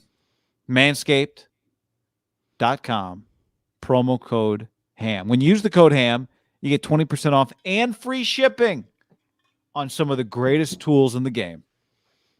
Yeah, manscaped.com, NFL playoffs, they got deals. Lawnmower 4.0. I actually used the weed whacker yesterday. I was in the mirror and I was like, I got a couple stragglers. And then I just go the weed whacker. You put it right up there and you don't feel a thing. And just all of my hairs just disappear. Easy USB plug-in for both. I actually used the Lawnmower 4.0 as well yesterday, actually thinking about it. Super smooth, easy to do. It's the best ball trimmer, and I've owned a lot over the years, which they weren't even ball trimmers, right? They were just hair trimmers that you plugged into the wall. This is truly made for this. It's wireless. Once you charge it, I feel like I might never. Obviously, you don't use them for that long. I mean, the charge holds a long time. Yeah, yep. I love a good wireless charge. Plus, of course, it's waterproof, so you can use it in the shower, easy cleanup. And like you said, the charging system, it does help the battery last longer. The electromagnetic induction does help the battery last longer, they say. So you got the advanced ceramic blade, the skin-safe technology. It's fantastic. Everyone who uses it goes, yes, this is the answer. So get in on it. Go to manscaped.com. Use the promo code HAM. Okay? Use the promo code HAM. Get 20% off and free shipping when you use the code HAM. Unlock your confidence. Always use the right tools for the job with Manscaped. Brought to you by John's Weekend. The show also brought to you by Truebill. Do you know why free trials are always renewing without your consent? Because they want your money, guy. Scam. It's a scam. Don't let greedy corporations pocket your money. Download Truebill. Take control of your subscriptions. Truebill is the new app that helps you identify and stop paying for subscriptions that you don't need, want, or that you simply forgot about. Take it from me. NBA League Pass auto renew. It's December. I'm like, what is this? $35 a month. Oh, the auto renew from last year. Thank you, Truebill. Click, click. Gone. Why are you pointing at me? Truebill, can you hear me? Yeah, no, I can hear you. Yeah, truebill.com /ham. Here's the thing, guy. Do you know on average, people save up to $720 a year with Truebill? Because it's like NBA League Pass. You got, the Hulu thing that you signed up because someone told you about a show and then you've never been back to Hulu on your apps again. You got Paramount you wanted to get for, the Yellowstone, but then you watched it and you want to cancel it and you just forget and these things add up, guy. Time and money, and it just add up and add every month, and that's where Truebill, they catch you or they find it out, and then you're able to go, okay, this, that, no more, boom, save $720, maybe $1,000 we're all a part of so many of these, these services and streaming services. Now, we sign up for so many things to cancel, and let's face it, especially us millennials, and we got a large millennial listener group, we just forget. We just want immediately, it's like, I want to watch the show now, even though I don't want to subscribe to this, but I'll do a free thing. Well, it just auto-renews, and that's where Truebill saves you. Yep. Nothing feels better to me. It's all, well, things do feel better to me than this, but it's high on the list. Doing one of those cancels, you don't get my $15 a month anymore. Truebill.com/ham. Go check it out. Also, don't fall for really quick. Don't fall for subscription scams. Start canceling today at Truebill.com/ham. Go right now. Truebill.com/ham. If you could save $1,000 a year, Truebill.com/ham. If you could, why wouldn't you? All right. If you're on YouTube, hit that like button. We appreciate that. A lot of you here. We're glad you're here. Hit that like, hit that like, hit that like. That way it sprays out to more people. I want someone rolling over, middle of the night. They can't sleep. Like, what did I just watch? Bam, all of a sudden YouTube says, hey, watch it. Go watch these guys. They're like, all right. 1 million people liked it. Cool. So pretty sweet, man. I know we hit on it at the beginning, the legendary win. But, Kyle Shanahan 2 years ago, whenever you make a Super Bowl, it's a really big deal. And they were the 1 seed. They won the NFC West. They went 13-3. They cruised to the playoffs. They were, at the time, the Chiefs had really put back-to-back seasons, right? They had lost to the New England Patriots in that legendary NFC Championship or AFC Championship game, bounced right back, stormed right to the Super Bowl, and had been just unreal for 2 years. And the Niners were kicking their ass, and they lost, and it was pretty devastating. Unless you're an Andy Reid friend, and it was cool for him. But as a Niner fan, they were up late in the game. It sucked. And last year was bizarre. And this year, like you said, there was so much hype because the talent, the team, and the season just kind of it was weird. It was a bizarre season. But these last, post the Tennessee game, where it felt like that was kind of the season, like, oh my God. What Kyle, to rally the troops, and let's face it, every player involved, because he's the boss. Like on the food chain, he's above John Lynch. So all these players are ultimately signed off by him. And to go on this run, I mean, they had to beat Texans. I'm not giving him credit for that, but he did do it with Trey Lance. And then these last 3 games, the Rams game, the Cowboy game, and this game. But I would say the Cowboy game, that game will be remembered more for us making fun of McCarthy than it will be like Niners getting they would kick their ass. The Rams game and this game are just legendary moments in a young coach's career. It's weird. He's young by age, but his career, he's got a long resume now of doing shit, are pretty huge moments for a guy that I don't want to say it was rocky this year because was never going to get fired, but he was being heavily criticized, and I know I'm very guilty, and I thought there were moments like, I've been around, I worked for Coach Reed, and we were critical of things he would do when I was like a scout on the staff. It's part of the sport. But you have wins like this, you just don't ever shake those, It's just part of, it's on the flip side, like LaFleur had an opportunity. Now, he was never going to quite get the credit because Rodgers is on the team, but now he's kind of known as like, God, you couldn't fucking figure it out with Rodgers. Where Kyle's winning these games, and his quarterback is Jimmy Garoppolo. And Jimmy Garoppolo's a solid player, top 15 quarterback, but he's like 15th, not number 1. And to do it like he's doing it, and he could come storming back in the Rams game, throw points, trick plays, do sweet shit. Or like today, that is just no one is ever going to show this as an offensive teach tape to anyone. Maybe the Trent Williams play, if you have some sweet tackle, you might institute that play at a short yardage situation. But it's just like Harbaugh became a legend because of the way he won games in a 3-year span. It's like I don't think I've ever seen that. I think a big part of Harbaugh's legend was Alex Smith's career was failing. Right. I think what you do, the quarterback you do it with, is a big deal. And it gets a lot of attention when you do it with a quarterback who's either who has failed or is viewed as not good enough to actually, take you to these heights. And at the beginning of this weekend, the Elite Eight, I think everyone would have agreed that Garoppolo was at best the 7th best quarterback. And you and I both, we talked about it on the last pod, put him ahead of Tannehill. Tannehill held down the 8. He held down the 8 spot today. Tannehill staked his claim to the 8th spot. And I think, that ranking still holds up. This is a year in which he tried to get Matthew Stafford, who ended up on a team in his division and is also in the playoffs, and then traded 2 plus another first-round pick to move up for Trey Lance. So that's the year in which he's done it with Jimmy. And I think there's a few things you would say about Kyle Shanahan at this point. One of them is that he does what he believes is right regardless of the noise. So when I'm saying Josh Norman should be cut, whatever, we'll just find another place for Josh. When you're saying Hightower needs to get fired, that aged well though. You were right on that. Well, but everyone's calling for Hightower. He's not flinching, and there were times where. And here's the thing: that one almost got him. Let's keep an eye. You're right. Does he get an extension now? I mean, this is one moment. It'll work tonight. But I think he does what he believes. For the most part, I think. I mean, now we don't, maybe he did want to draft Mac Jones and they talked him into Trey Lance, whatever.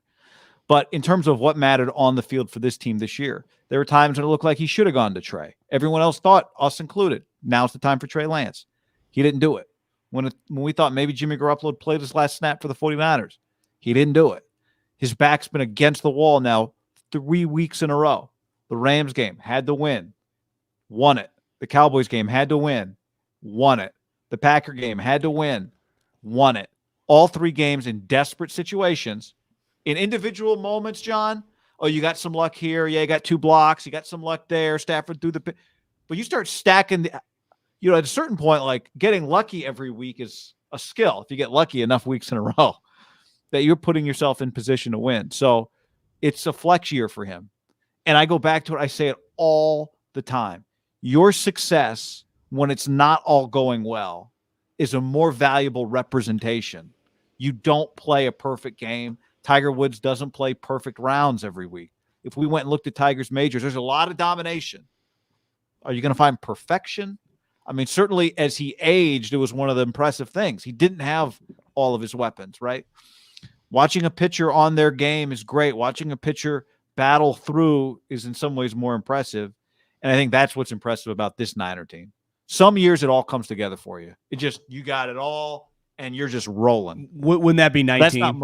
Wouldn't that be 19 a lot? It would be, and even 19 was like, I think they had to show their mettle in 19 too, right? 19 a couple games, but the playoffs up until the last 5 minutes of the Super Bowl were pretty easy. Yeah, yeah. I mean, it was they were in the lead every game. But this Super is Bowl most included. Years. This is most. Go look at the Patriots run. Now they lost actually in the year where it looked like it was the easiest for them. But most years, it is by the skin of your teeth, and you just have to find ways. And it's just an incredible. And I think the other thing that probably speaks volumes is it doesn't seem like at any point his players lost the belief in him. And for a guy who, is the son of Mike Shanahan and had that article by Jason Lockenfor written, and when he got the Niner job, right, you hear it all the time. Like, does this guy deserve it? I don't think there's any doubt that this guy belongs on, the top tier of NFL coaches in the NFL. He's one of the best coaches in the NFL. Yeah. Well, LaFleur, here's a good example. That if you just use the black and white numbers, LaFleur had 39 wins through 3 years. And the stat had been going around, right? No coach in league history had that many wins through 3 years. And it would make sense, right? What coach 13? That doesn't happen. Yeah, I don't care who you are. Even Harbaugh, they weren't winning that many games. And Harbaugh had like a historic record through his first 4 years winning percentage. We've seen him now play LaFleur when it matters in January. He beat him twice. Yeah. Now, like you said, the 19, Kyle should have won that game. He had the better team, even though, Rodgers has been better these last couple of years. Tonight, LaFleur should have won the game. Kyle fucking beat him. So there's no more, like, you can't ever talk. Like, there's no – I actually think McVay, and we'll see. I mean, we're doing this, obviously, before the Bucs game. I think Kyle – I just think he's the best of the group. Now, I mean, McVay could win this game, and McVay could beat him. Who knows, Trent Williams. And I think McVay's really good. I actually think McVay and Kyle – are in a different class than LaFleur, and I like LaFleur. I think he's impressive. Like, I think his team's tough tonight. Like, I'm not leaving this thinking like LaFleur's some idiot, but to me, Kyle, and I'm going to put McVay here definitely with Jared Goff, like I've seen them do more with less with random quarterbacks. The argument for Kyle, if you wanted to make one, and I do think they belong kind of shoulder to shoulder. If he does play McVay, like if McVay beats him in the NFC Championship, now Kyle will probably be an underdog in that game. Would he? Yeah, probably like 1 point or something. Yeah, on the road. He's beaten him 6 times in a row now. 6, yeah. Maybe pick him 6 times in a row. Who would you? Do you feel very confident saying just Kyle's better than McVay? No. I mean, yes, I think it's a legitimate take, but I think I also want to give McVay the credit that he deserves and has earned. That he belongs, right there. If they meet, then we can put it on that. To me, why I would put Kyle ahead of him. Kyle's beat him 6 times in a row. Yeah, that's fair. 6 times. That's probably. Now, I guess we've seen them play. McVay beats him next week. Who cares? But right now, McVay's got 4. Yeah, they've seen him head to head. Kyle owns him. McVay's got 4 playoff wins. Like McVay's very, very accomplished. Yeah. But I think I said this the other day. If you took the 8 teams in the playoffs, now obviously there's 6, but if there was a draft of all their coaches, you could make the case for a few of them to go first. You could absolutely make the case that Andy Reid would be the first one taken. You could make the case that McVay would be the first one taken. You could make the case that Shanahan would be the first one taken. I said Vrabel, but you're not taking a defensive coach first. Not with those 3 guys sitting there. You see him after the game, they had 9 sacks. He's like, you guys keep acting like sacks don't equal wins. He was pissed. I mean, they got after Burrow. 9 sacks. 9. Again, we'll see what happens. I'm saying this in this moment, but feels like the AFC Championship game should just be Bills-Chiefs. But think about it like we talked about it coming into this game. You can't overcome turnovers. And he only threw the 1 pick today.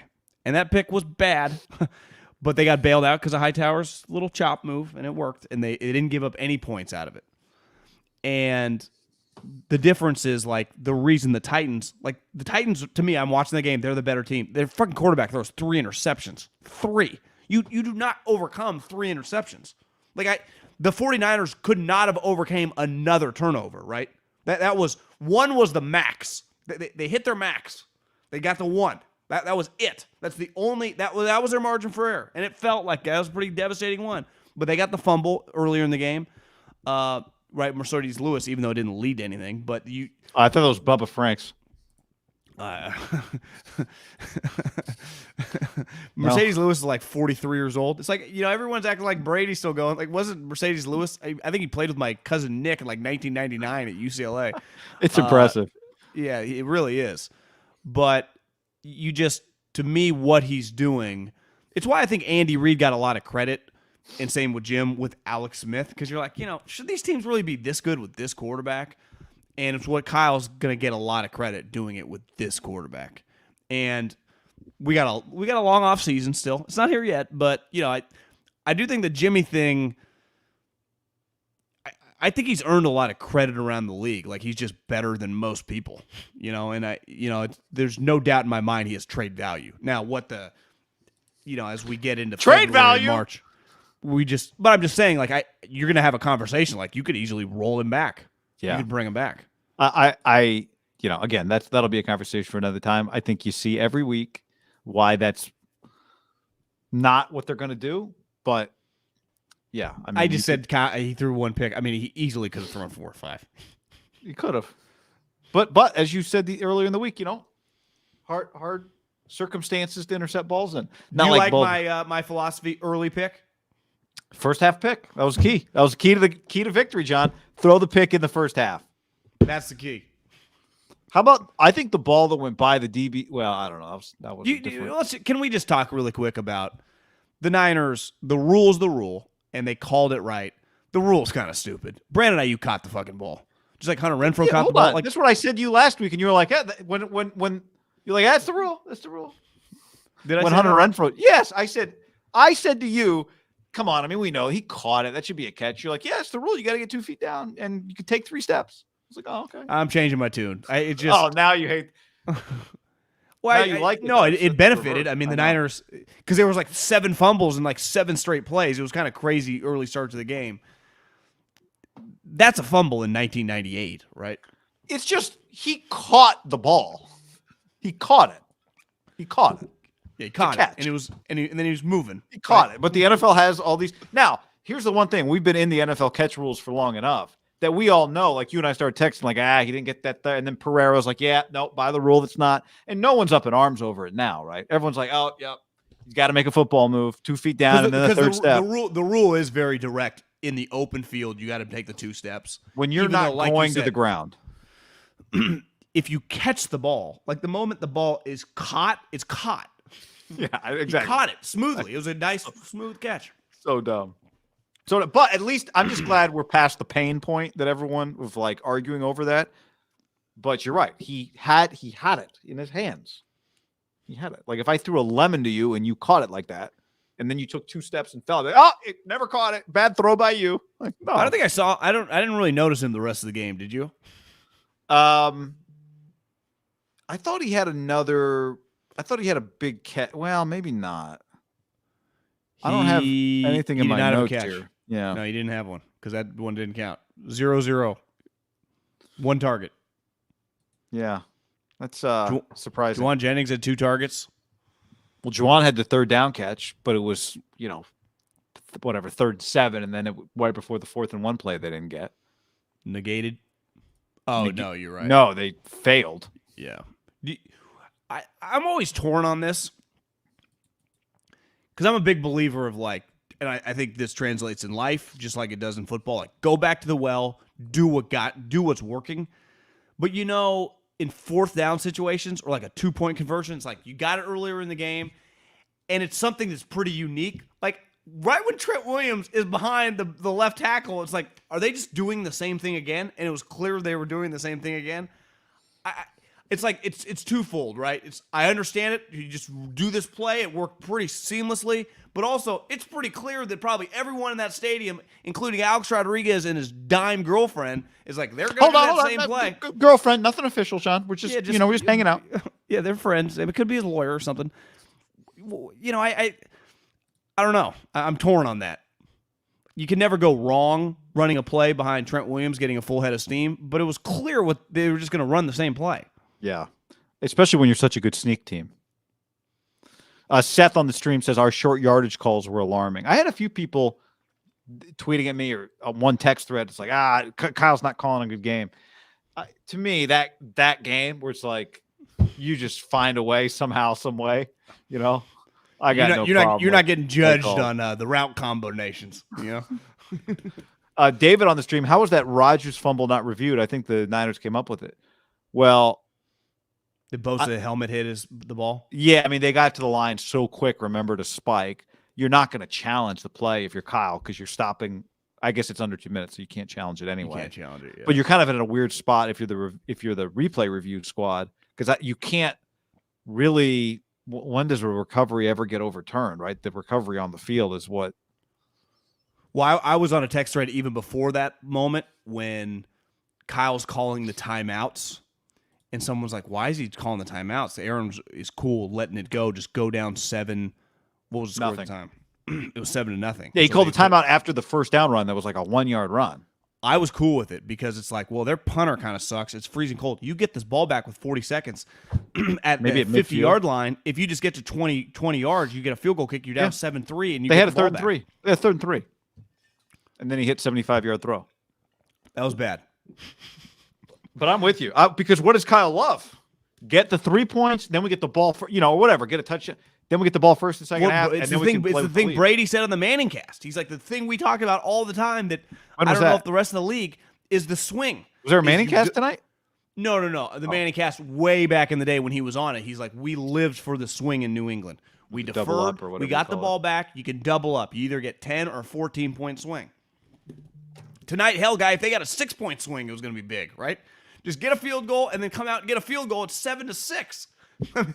I just kept doing the math. I was like, to me, the final score was either going to be 7-6, 9-7. Like it it was in this realm. Like, it was clear probably early in the third quarter, like, this is not going to end up 24-17. Like, that's so much for my over pick, John. I thought me and the Sharps were on the 47 over. It was 23 points. The lock of the day was the first half under. What was that number? I mean, I would guess like low 20s. Yeah. Now, granted, you wouldn't have felt great when they drove that. That's where that first drive, you'd be like 7-0. They scored pretty easily. First drive is very misleading. Here's the other thing. Final point on Kyle, I think. You and I both went back and watched the first Packer-Niner game. The way they celebrated the Packers after they won that game, to me, was more than just the celebration of a walk-off win. The handshake between LaFleur and Kyle, even if they're cool, there was you just want to beat each other. Rodgers, the draft video, I'll never forget, basically, that the Niners passed on me, right? All of these elements. Then on top of that, these teams play so many big games against one another in the regular season. They play big games against one another in the playoffs. Even though the Niners regimes have changed, Rodgers has been the constant in these big games. This game, because it's Niners-Packers, means a lot to everybody involved. And there is an emotional element. I don't know if you saw the video while we're doing this, that's gone viral, of Jimmy after the game hitting Robbie Gould saying, "Fuck the Packers."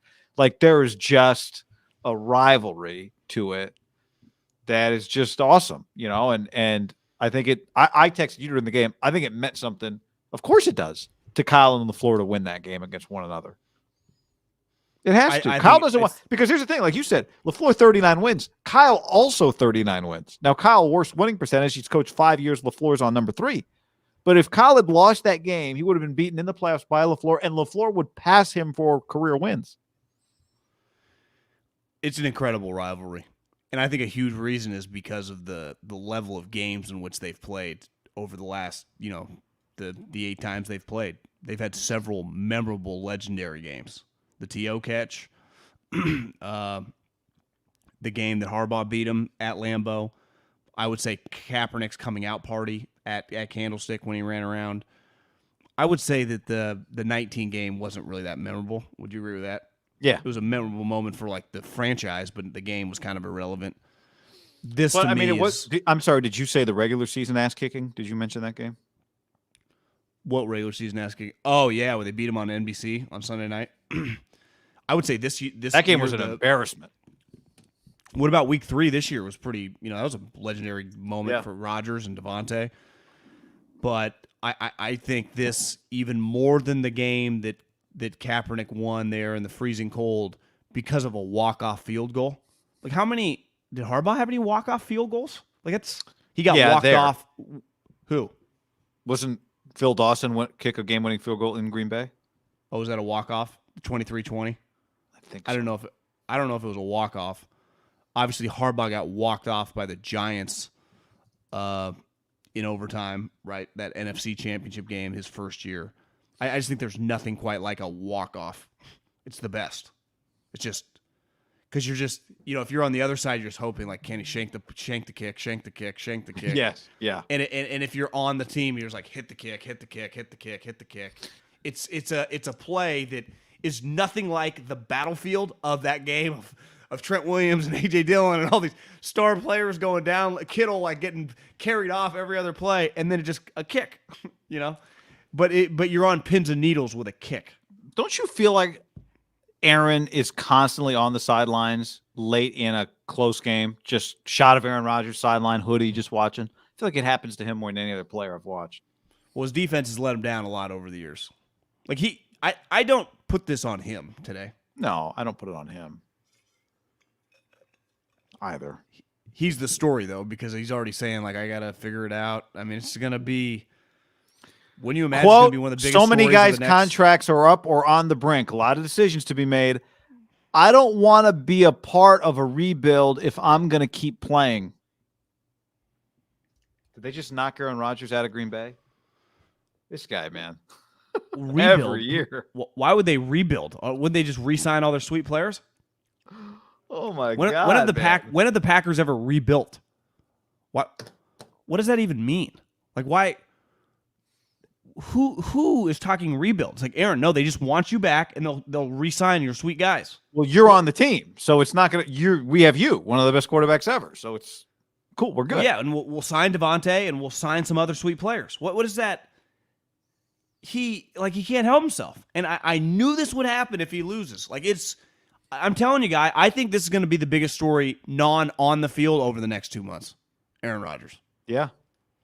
I think it's going to be one of the biggest stories in sports. Aaron Rodgers next 2 months. Because remember, they redid the contract that he can, they won't keep him if he wants to go. But they're not just going to, let's say he does force his way out.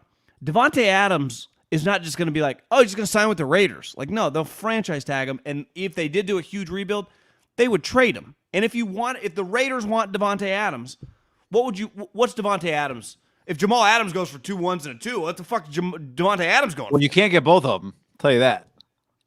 No, but I'm just saying, if they're going to go independently to different places, right? Yeah, if he's going to force his way to, I don't even know where he'd force his way to, but if Davante Adams, hey, we will franchise him, we will trade him.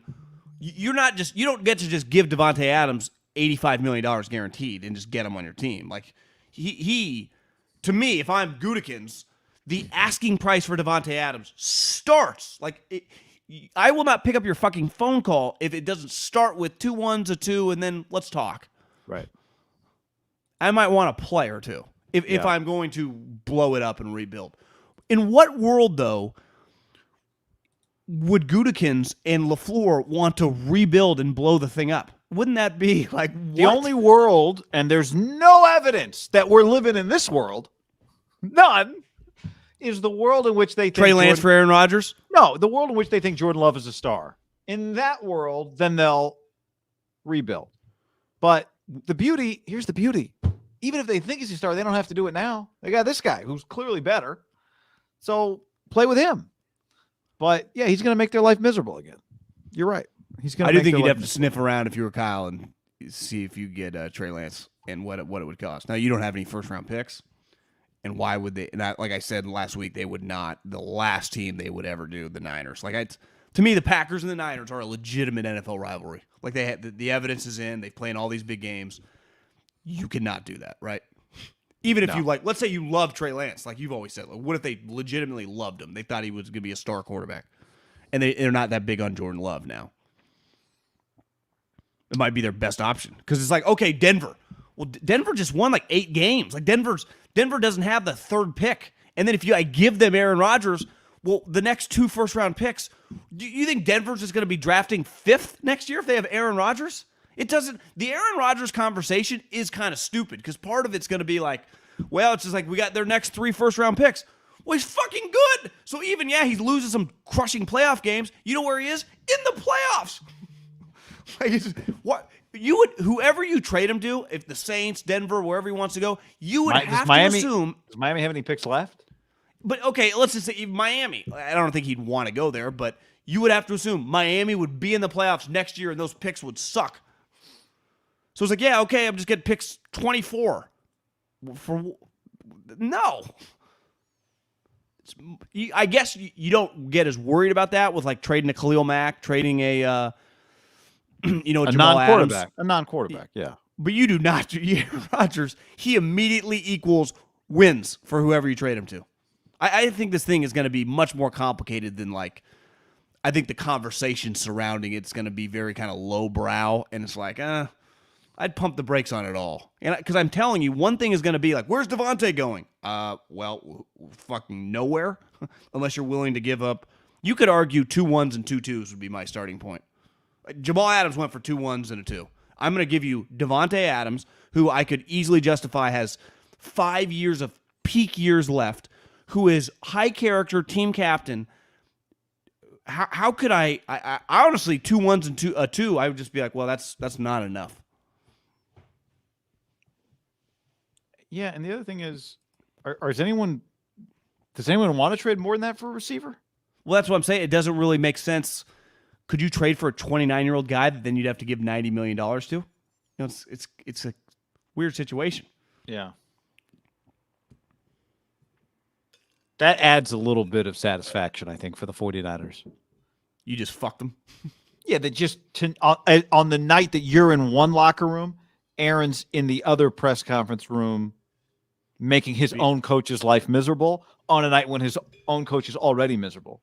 Like, LaFleur's pissed in and of itself. He just lost this game. They had the lead. He's going to have to fire a special teams coach. He just lost to Kyle. And now he's got to deal with this? Him and Goody?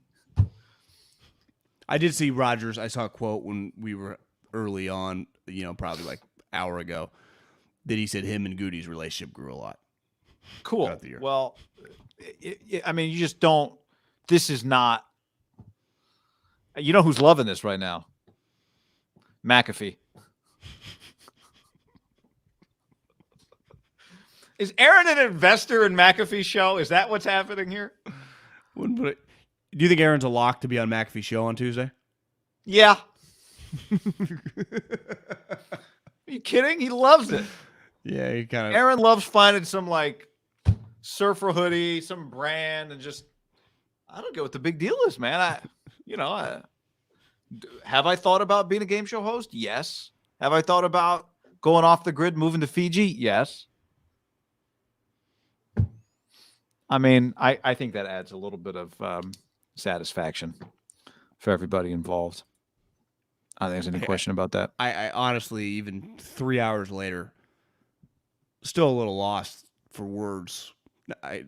Obviously not lost for words. We've been talking, but just lost on the fact that they accomplished winning this game. Well, as we were talking, I just looked up and they showed the replay of the blocked punt Hufanga score. We watched it live. You saw one replay, kinda. I was sitting just very, unemotionally at my desk. You were running around. Truth is, I was running around. We were both running around. I didn't really see the replay. I did one of these. Did you see the replay live? No, I haven't. Honestly, I need to go back and so watch a lot. I just saw the replay again, and I didn't quite realize Hufanga is kind of looking. No one knows where the ball is. Nobody knows where the ball. I think maybe because unless you block it, I don't know if you know it gets blocked, right? But then you kind of see it probably got blocked. I think like if you're all the way back, you know what happened. But if you're at the line of scrimmage, you don't know where it is. You're looking down. You're looking. Hufanga's doing, and then he kind of looks and he sees it, he starts running. It hits, and he starts running to it, grabs it, and scores. But it came out of no. River Craycraft almost like runs him over. Hufanga trying to get to the ball. So you gotta watch that play more because I'm gonna rewatch the condensed version. I don't even know if they would have it up right away, but I might before I go to sleep. Definitely the second half. The first half's a little slow. God, what a game! Man. I actually thought Troy and Joe. I thought Troy was good. People are critical sometimes of the analysts in football. I thought tonight he was pretty locked in and just being kind of aggressive. He hadn't shaved. He's kind of in this weird spot where he's pissed off. We've noticed some quotes from him. He's angry right now for some reason. I kind of like angry Aikman because he mentioned a couple times. He just had some like very distinct statements like I would not do this, right? Just a couple times was like this guy's just kind of feeling this moment right now. He was really good. You're right. And part of me, he was on the McVay Schrager podcast. I do wonder, like, I feel like he's like, is he thinking about there's a bunch of jobs open. If I'm going to become a GM, maybe this is my year to become a GM. That has crossed my mind. Harbaugh Aikman. Harbaugh Aikman. Yeah. You texted me that the other day. I don't hate that. But yeah, he was really good. The whole thing was just the total experience was fantastic. The game was pretty clean. I think the Packers ended with what they have 3 penalties, or they had 5. Each team had 5 penalties, but nothing. It was like false starts because it was 5-yarders. The Packers only had someone texted me about third quarter. Do they have a penalty yet? And I don't think they had one. Maybe they had one. They did. They had 2. Because I remember I looked because I was like, that's when I tweeted like the Cowboys joke franchise. This ain't them because the Packers had 2 for 10 before they had the false start in the red zone. But it was a combined 65 yards of penalty yards. Officials were, I don't know, nothing crazy happened. I thought when they came back from halftime and they go to those guys and Buck goes like, it's starting to snow and swirl here. You're like, This is sweet. Yeah. This is. I thought when they came back to halftime and the snow had started, the game went up a notch of just inject this football into my vein. If I had nothing to do with the 49ers, if that game had been, it'd be hard because I don't the brands matter. But the equivalent of like Steelers Patriots in their primes with like Roethlisberger and Brady in a snow game and a tight game, that would have felt like that's a consumer product. I mean, that's people just Saturday night probably at home, wintertime, beer with maybe buddies over, maybe with their families, with their kids. Like feels like a lot of people were intaking that game tonight. I want to say something about. Yeah, we'll see what the number was. Will it outright the Cowboy game? 40.3 million. I don't have a good feel for clearly less people are at home on a Saturday night than would be on a Sunday night or Sunday afternoon. That's for sure. Yeah. Humans, right? I got Jimmy take for you. And I do mean this. I think I texted to you. He does have the memory of a cornerback for all the scary shit he does. I don't think it's ever because he's like not able to handle the moment mentally. I think he tries to do some nutty stuff. But I mean, we've consistently seen him in these big spots. He doesn't fold. That's not what it is. Now, again, sometimes he does stuff that is beyond his physical ability, or he rarely throws the ball away. He almost threw that pick, and the next play to the sideline, the next play he threw it at the feet of one of the linemen. But I do think I do have a lot of respect for him, the competitor, him, the guy, him, the leader. He's we're in the middle of this kind of roller coaster right now, and so you live and die with every moment, and there's fair criticisms for sure, and there were plays that could have really cost them. But, man, I mean, they are kind of going to war here with not everybody can do it. Well, I think Alex is a good example of someone. Obviously, we have a lot of people that listen that live in the greater Northern California area. It's very well respected in this area and move back here. Jimmy's career is more impressive, right? I mean, Alex had the 1 year where he got to lead them to an NFC championship. You mean based on just like he's 4-1 in the playoffs, that sort of thing? I'm just saying like he just had bigger moments. He's been the starting quarterback for 4 victories. Now 2 of them on the road. But I'd even just say like, did Alex under Harbaugh? I mean, they had some pretty sweet wins that 2011 season.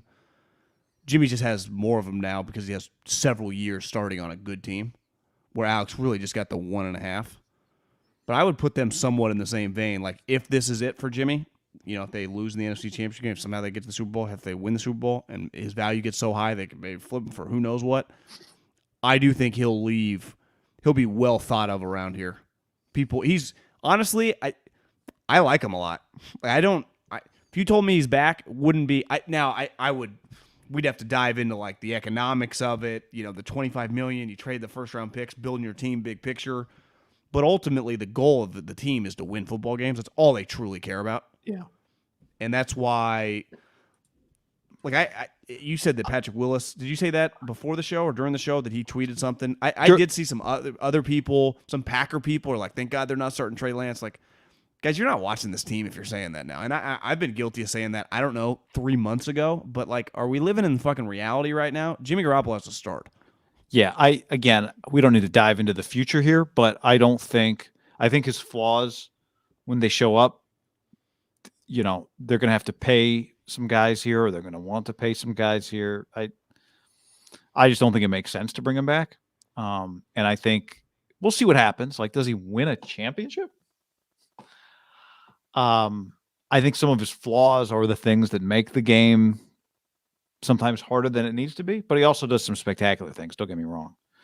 I just think his mentality is commendable, respectable, not common, rare.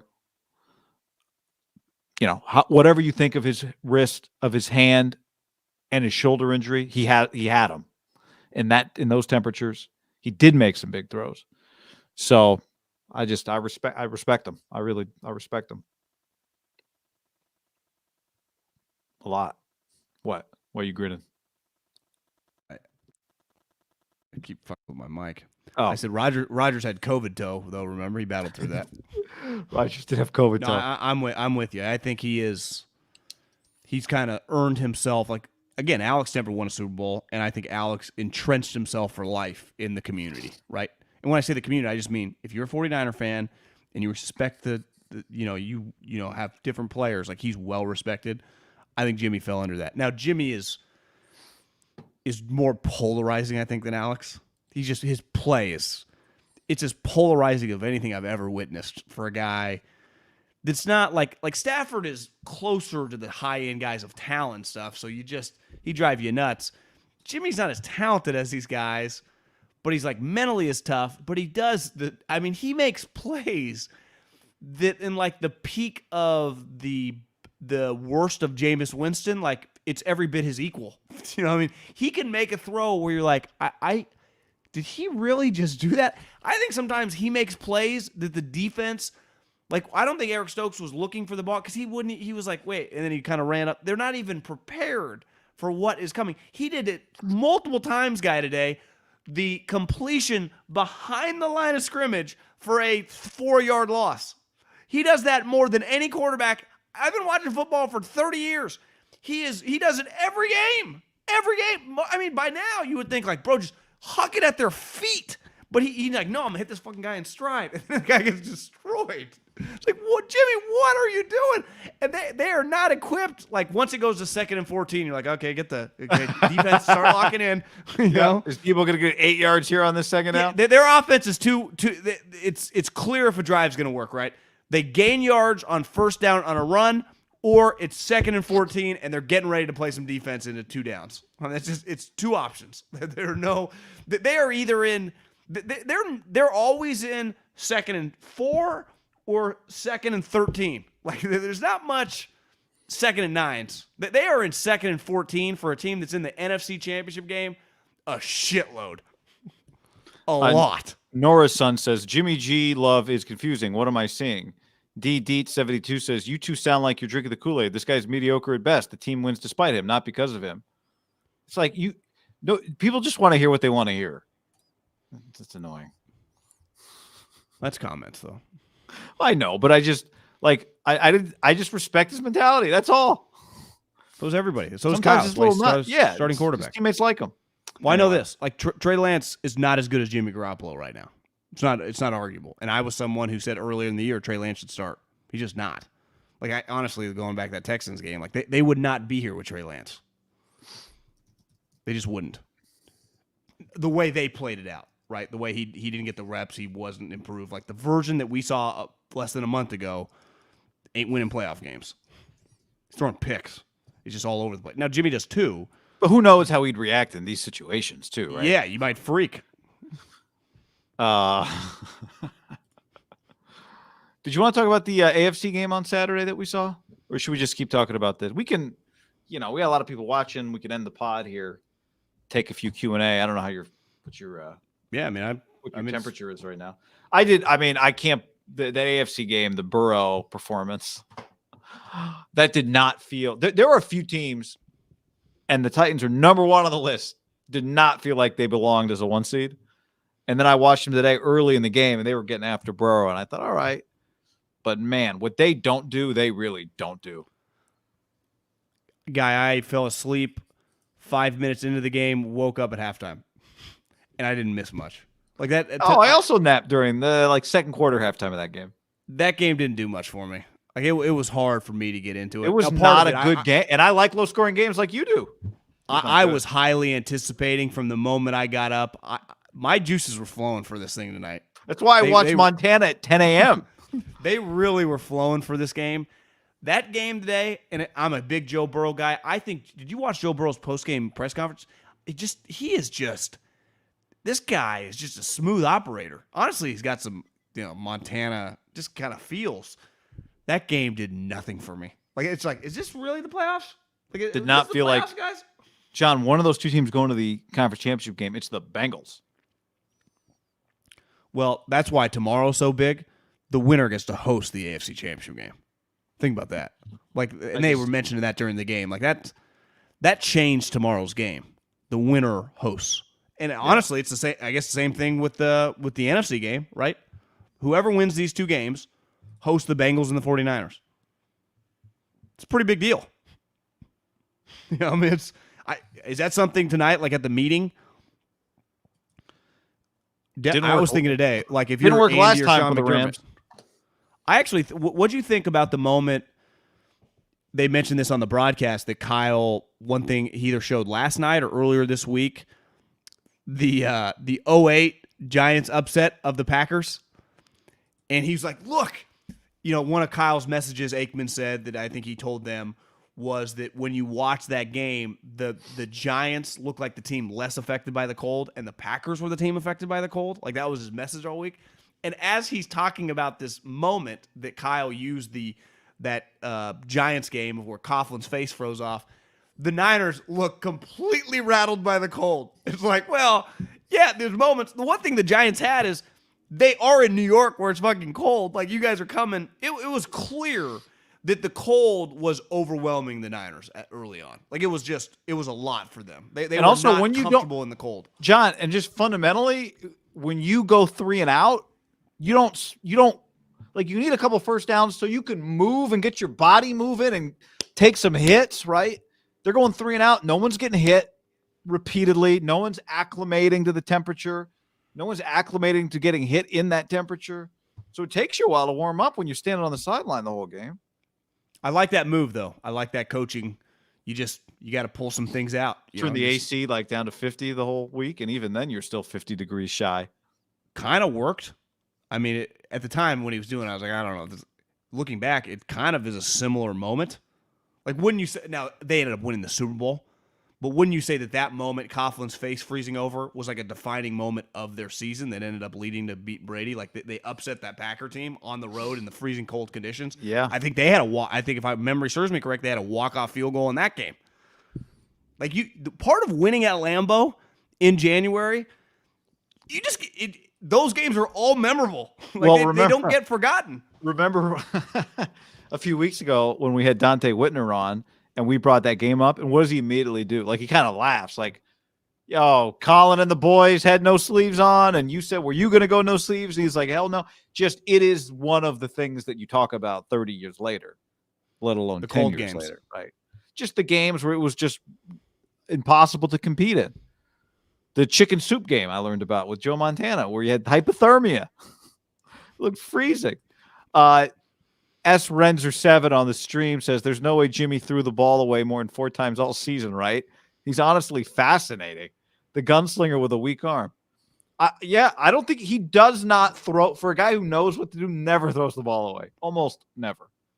And there was a moment when we were watching together late in the game where he's like, George, move. Like he knows the plays. He knows his mind is not a question. But once the ball is snapped, there's only like half what he actually knows because he clearly knows not all work. Maybe his body just can't cash checks. His head can't cash. No. You had it right the first time. Yeah, body can't cash checks that his head would do or something. His head writes. Yeah. He's just playmaker. Peacelinger. Here's the question: 943 on the stream. Betting on the Niners winning the AFC Championship, boys? Question mark, exclamation. What are the scenarios here, right? They're going to either LA or Tampa. I think you'd rather go to LA, much easier travel, right? Definitely easier travel. Pretty big advantage. You get an extra day now, right? That's true. You played on Saturday. I mean, who knows by Tuesday. What games tomorrow? Your body still might not be fully. Who's at the Rams? Bucks are at noon. First game. Yep. Yeah. Yeah. To me, the Niners aren't even really practicing all week. This is a heavy walkthrough week. Like no one's moving. I would say for the next 2 days on the team, including Kyle in his ski suit. But who do you want? I guess you should want the Rams. You've beaten them 6 times in a row. 6 times. Like, I think especially when you are going to I don't want to say you can practice less for them, but it's just everyone's pretty familiar with them, right? So when you're in a recovery week like the Niners clearly physically are going to be, it's You played him 2 weeks ago, right? Played him 2 weeks ago. You've played a ton of games against them. I mean, you just beat them. You just saw them. This version of them. Bucks are pretty uncommon opponent for them. Uncommon, far trip. Tom Brady is their quarterback. So, yeah, if you're playing Tom Brady, that just means he won another game, right? Yeah. And now he's playing for a trip to his 11th Super Bowl. Their spread is higher in Tampa. Like, we're debating whether it's pick 'em 1 point. At Tampa is probably a 3 or 4 point underdog, right? They're defending champions. They had Tom fucking Brady. If they win this game tomorrow, it's clearly an impressive win. Well, are they at home? Would they be underdogs against the Rams in LA? I mean, I'm just saying, like, maybe it's a pick 'em, maybe it's 1 point, maybe it's +1. I mean, and then the Bucks to me is Bucks clear, like 3.5, 4. Yeah, yeah. They're a clear underdog against Taking the a Bucks money or the line, Rams. John. That's already my early pick. The Bucks are really good against the run. Like, they have a dominant run defense. I mean, Vita Vea, like, I do think that matchup. Tom, now they're missing some wide receivers. Godwin's injured. I think you just would take the Rams. The one they got is Mike Evans. Now the other team has Cooper Kupp. Think about this, though. You play them because both games are on Sunday. You fire down like Saturday afternoon. It's a 45-minute. It's so easy to travel. It's so close. Yeah, you're so comfortable there. Tampa is a far flight. Yeah, it's just a lot of like back and forth and back and forth and back and forth. I mean, even Dallas. You've flown to Dallas. I mean, how far is that flight? 3 hours from here? Yeah, maybe a little more. It's not close. What do you think Green Bay, Wisconsin is? 3.5 hours? And then Tampa's 5.5 or 5 and 15. Just a lot of moves. Like the AFC game's either going to be in Kansas City or Buffalo. If the game is in LA, does that guarantee you play the early game that day? Or does it guarantee you play the later game? Is what I meant. If you play in, you know what I mean. If the game's in LA, I think for sure the NFC game is the star matchup now when you factor in the Bengals are playing. So you think the NFC game next week is going to be the later game? I do, yeah. Unless it's already set that CBS has a later game for the contract, but if it's not, how would Niners versus Brady or Niners versus Rams not be a bigger deal than Bills Bengals or Chiefs Bengals?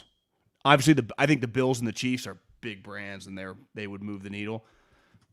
That opponent sucks. Yeah. Honestly, could we just have a 2-off? Could you just play this game twice?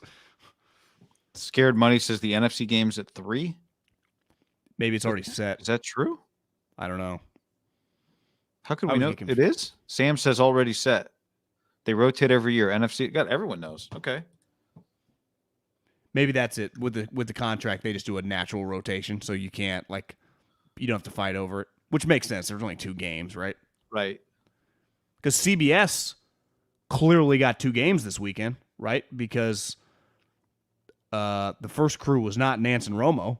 Nance and Romo were doing Bills Chiefs, I would imagine, correct? Because Ian Eagle was doing the game in Trent Green, right? Today. Yeah. Yeah, you're right. So that is a 3:40 Pacific time next Sunday. Good call, everybody. Thank you to the chat for that one. AFC game. Honestly, I'm not going to lie. 12:05, a little early for my blood. I'd love a 1:05. I'm with you. I'd be cool with 1:05 and 5 o'clock. But I don't mind 3:30. Yeah. He has a chance. The 49ers have a chance to go to 2 Super Bowls in 3 years.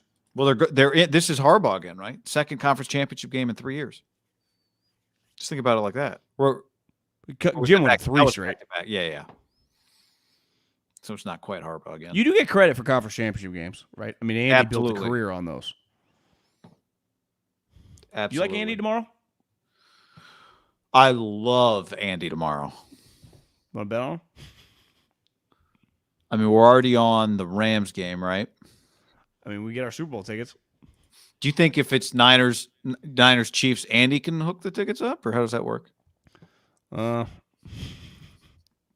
Andy, I've never asked you for anything. So, how about some Super Bowl tickets?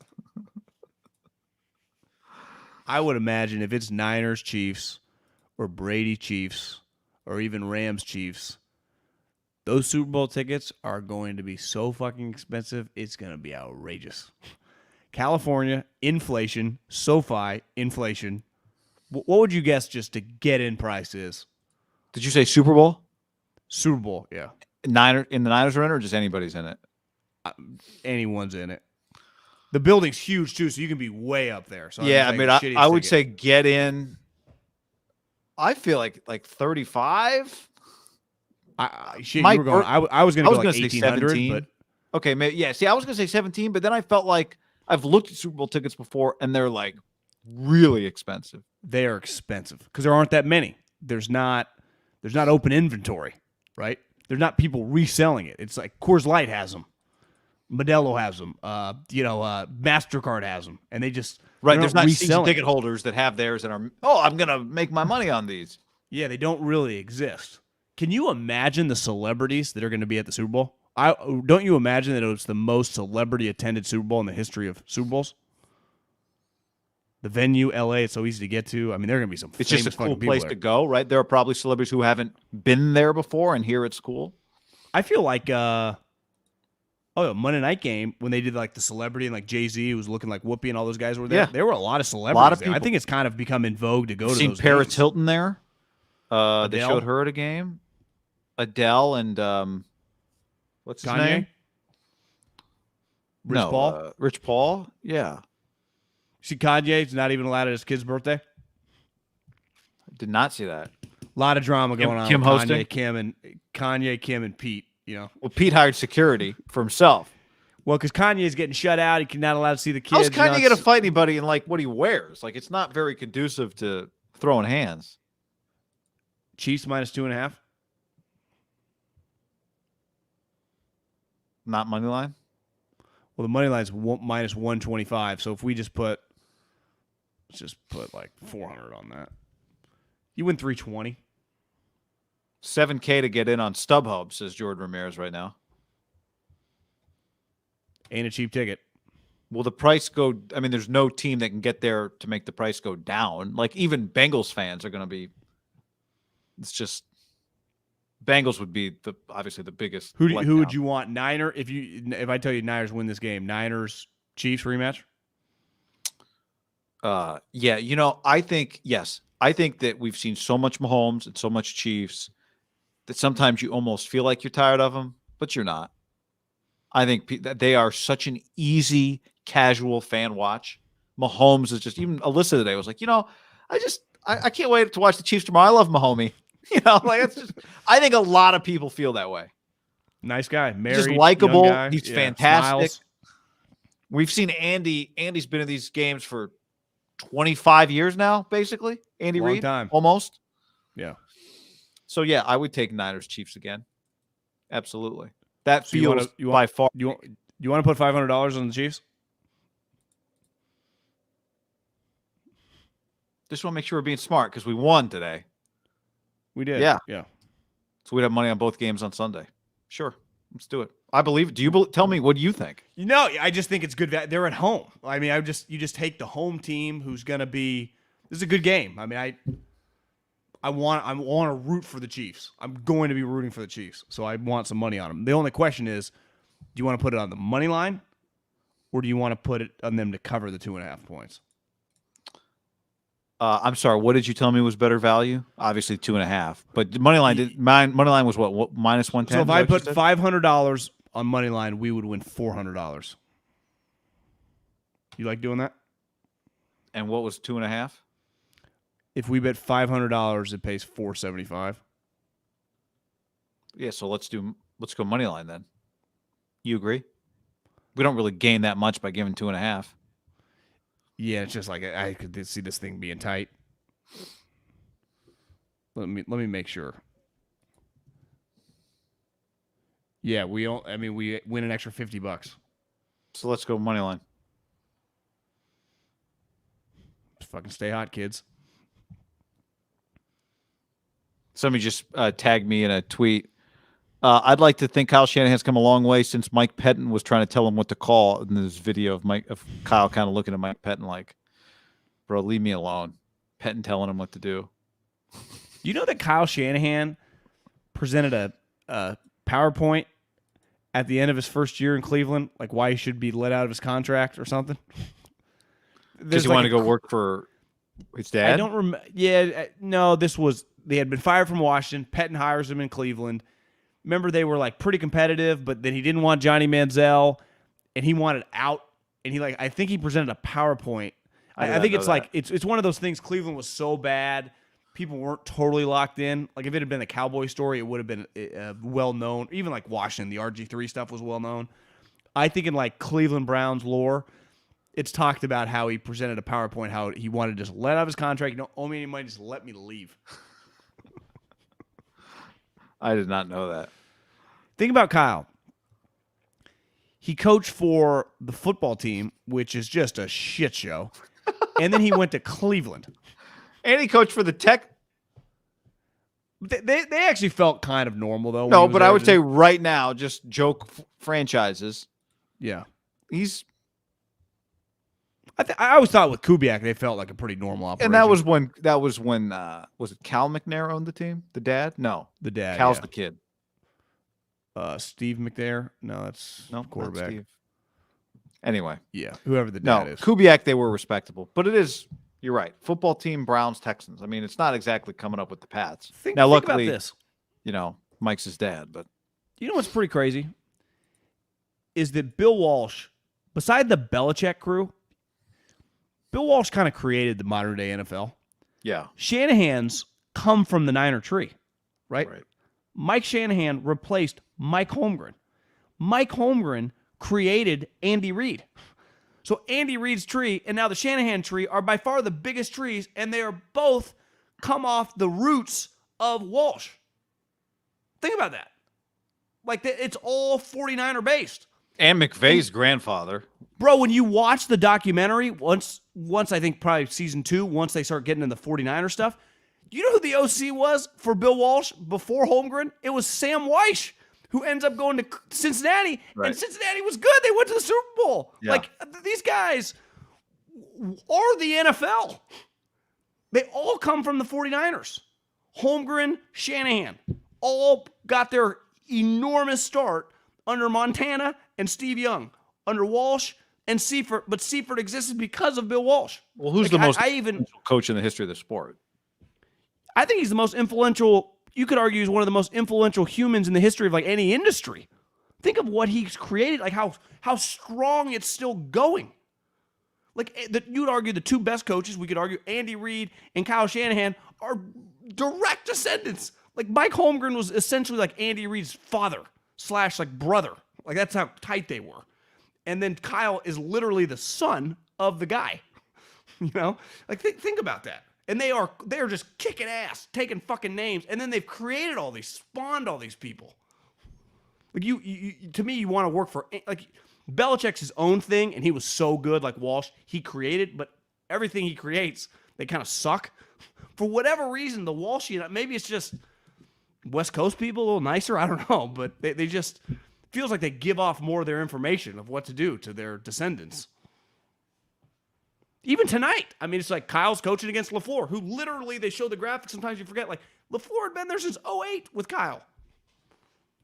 LaFleur does not exist if it wasn't really for Bill Walsh and Seifert creating Mike Shanahan. The crazy part about it, it's not like Kyle worked for Mike. He just was born to Mike. Born to Mike, yeah. Just born to him. A lot of coaches do what you're talking about. They work for somebody and then learn that person's offense, and off they go.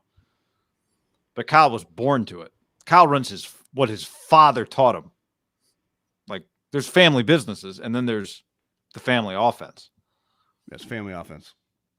Which they figured out at a high level with the 49ers and Steve Young, right? Yeah. I mean, they scored, when he was the offensive coordinator, Steve Young threw 6 touchdowns in a Super Bowl.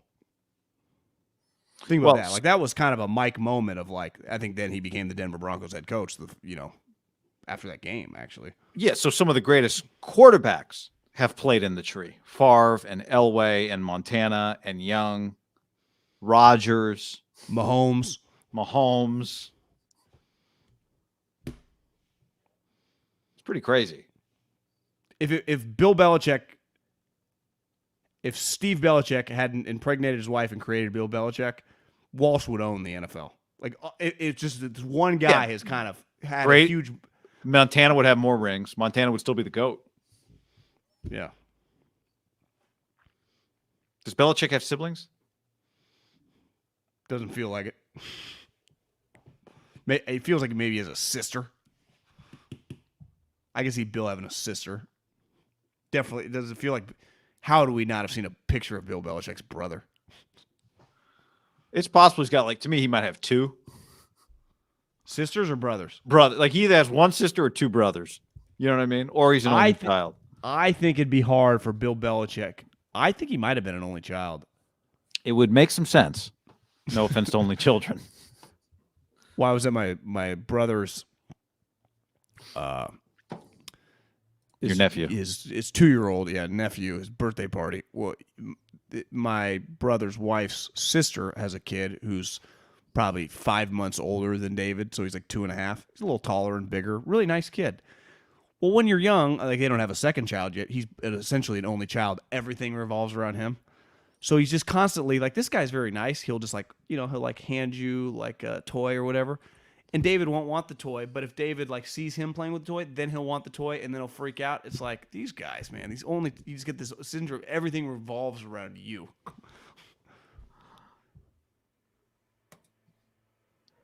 It can work. It can not work.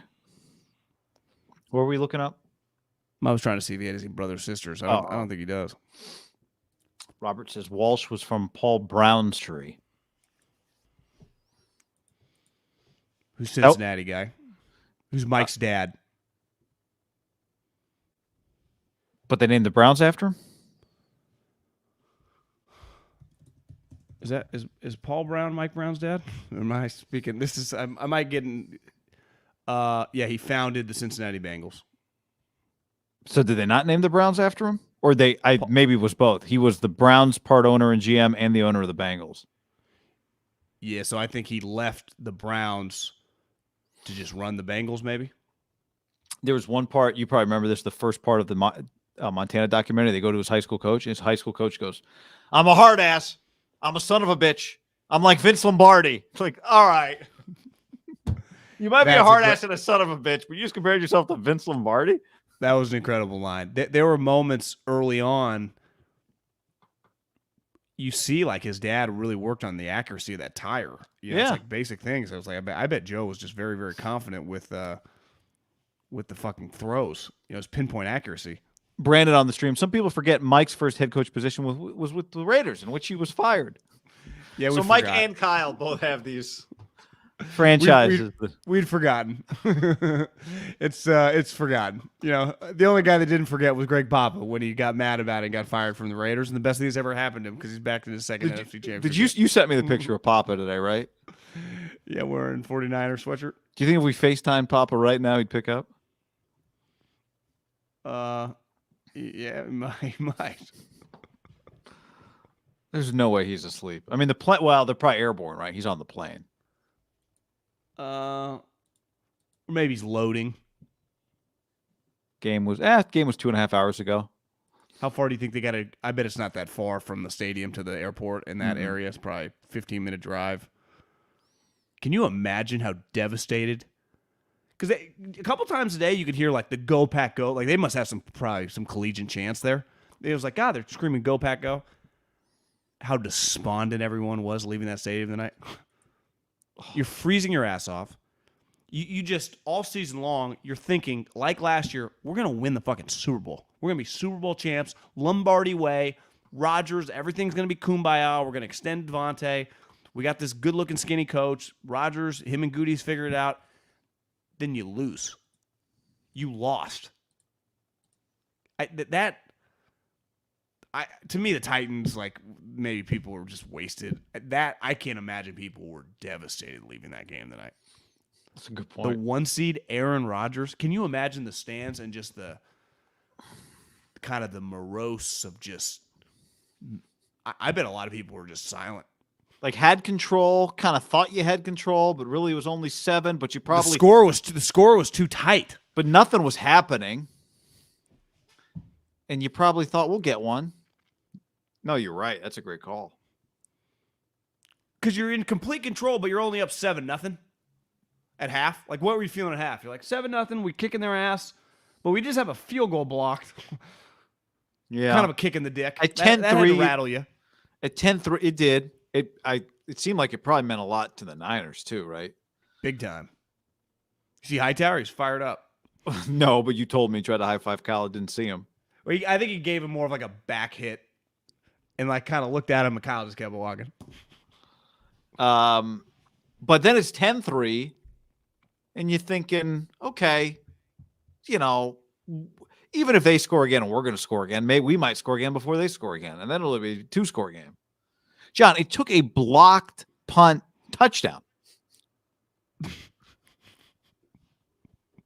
I can't get over that. I'm telling you, it's one of the greatest plays I've ever seen. Just because of the game. Yeah.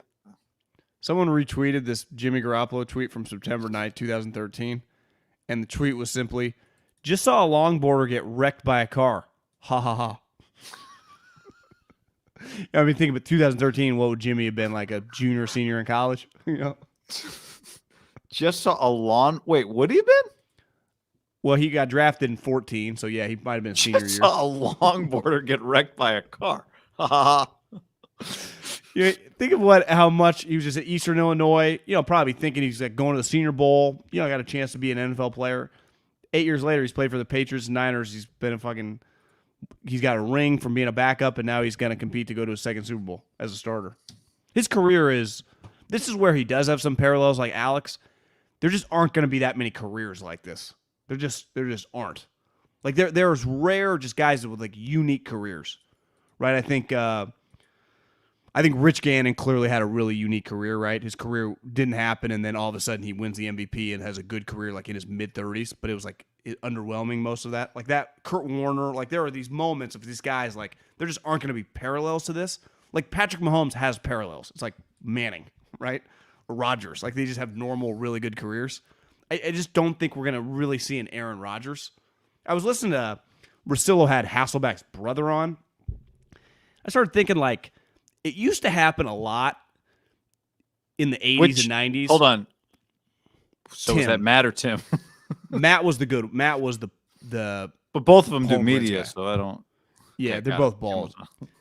But it felt like for a long period of time, guys like Jimmy Garoppolo, they would just be a backup on a team with like John Elway or Brett Favre or Steve Young. And then I'm like Mike Shanahan or whatever, and I get the job, or I'm Holmgren. And I'm like, well, I can't take Brett Favre, but I'll go sign Matt Hasselbeck, right? Who I drafted in like the 3rd, 4th, 5th round. And then those guys, they often would not become like Brett Favre, but Matt Hasselbeck went on to like make some Pro Bowls. That just does not really happen that much anymore.